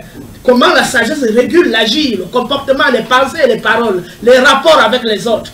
Enfin, il faut savoir quel est le sens de notre existence, quel est le mystère de la mort. Quand on meurt, on rejoint qui? Les ancêtres ou bien Jéhovah, ou Jésus, ou alors Allah. On rejoint qui? Et pour le savoir, ce ne sont pas les livres qui doivent nous le dire, c'est l'initiation. Et c'est quand on entre dans l'initiation qu'on se rend premièrement compte que beaucoup de nos gens qui sont morts n'ont jamais rencontré Jésus, y compris même ceux qui sont morts à Rome, ils n'ont jamais rencontré Jésus quelque part. Donc finalement, ils rencontrent qui? C'est dans l'initiation que tu découvres ça. Nous allons achever avec les objectifs et les visées justement du mouvement Kamit. Oui. Donc, les objectifs, très rapidement, former un homme, former une femme qui pourra être au service de son peuple dans les années à venir. Parce qu'on ne doit plus former des gens qui se concentrent sur leurs intérêts personnels et égocentriques. On ne doit plus former des femmes qui ne regardent que sous leurs pieds et au bout de leur nez. On doit former des gens qui ont la vision du peuple. C'est-à-dire que mes intérêts doivent converger à être harmonisés aux intérêts collectifs. Autant les intérêts collectifs sont à mon service, autant mes intérêts sont aussi au service du peuple. Donc, quand il y a cette convergence et cette harmonie, on ne va plus former et produire des individus égocentriques et matérialistes. On va produire des gens qui auront une vision du monde enracinée dans leur passé, dans leur histoire, dans la vision du monde, dans l'intérêt collectif de l'homme et les projections pour un mieux-être et un meilleur être. Et on termine donc en disant que aujourd'hui, nous sommes face à une réalité catastrophique qui se passe dans le monde. On voit des guerres, on voit la dépravation des mœurs, on voit les hommes qui vont mettre les puces dans les cerveaux, qu'on veut robotiser et zombifier. Il est donc question pour nous de montrer une nouvelle voie pour l'humanité qui tend vers la catastrophe et vers sa destruction, afin que si on n'a pas pu trouver le salut en Occident, avec tout ce que nous voyons aujourd'hui, si on ne peut pas trouver le salut en Chine, parce que la Chine est plus matérialiste aujourd'hui même que l'Occident. La Chine ne jure qu'au nom de l'économie. La Chine ne parle plus de philosophie et de spiritualité. La Chine n'établit plus le rapport entre la spiritualité et autres. Voilà, pour sortir définitivement de cette émission, vraiment en 10 secondes, frère, nous sommes à la conclusion. Oui, comme on était en train de le dire, on est là pour éduquer une jeunesse qui doit être au service de son peuple et on est là pour former un peuple qui doit être au service de ces individus. D'accord. Voilà. Donc, finalement, la vision africaine du monde, la vision Kamit est une vision alternative à cette vision du monde qui tend aujourd'hui vers la destruction de l'humanité. Au terme à toutes les sœurs de combat et à tous les frères de combat. Nous arrivons au terme de cette émission, madame, monsieur, chers téléspectateurs. Le Kamit, le vrai, qui a écouté cette émission, va non seulement sortir de l'ignorance, mais ne sera plus également confus du mouvement Kamit, le vrai. J'étais accompagné du frère Tot Abonné et de la prêtresse du Mvungu, Na Ngonjoy, qui à partir de mardi prochain sera dans ce studio pour vous apporter la connaissance sur l'éducation de la femme africaine. Je vous souhaite de passer de très bons moments en compagnie des programmes de Kemet Télévision qui se poursuivent et à très bientôt. Salut.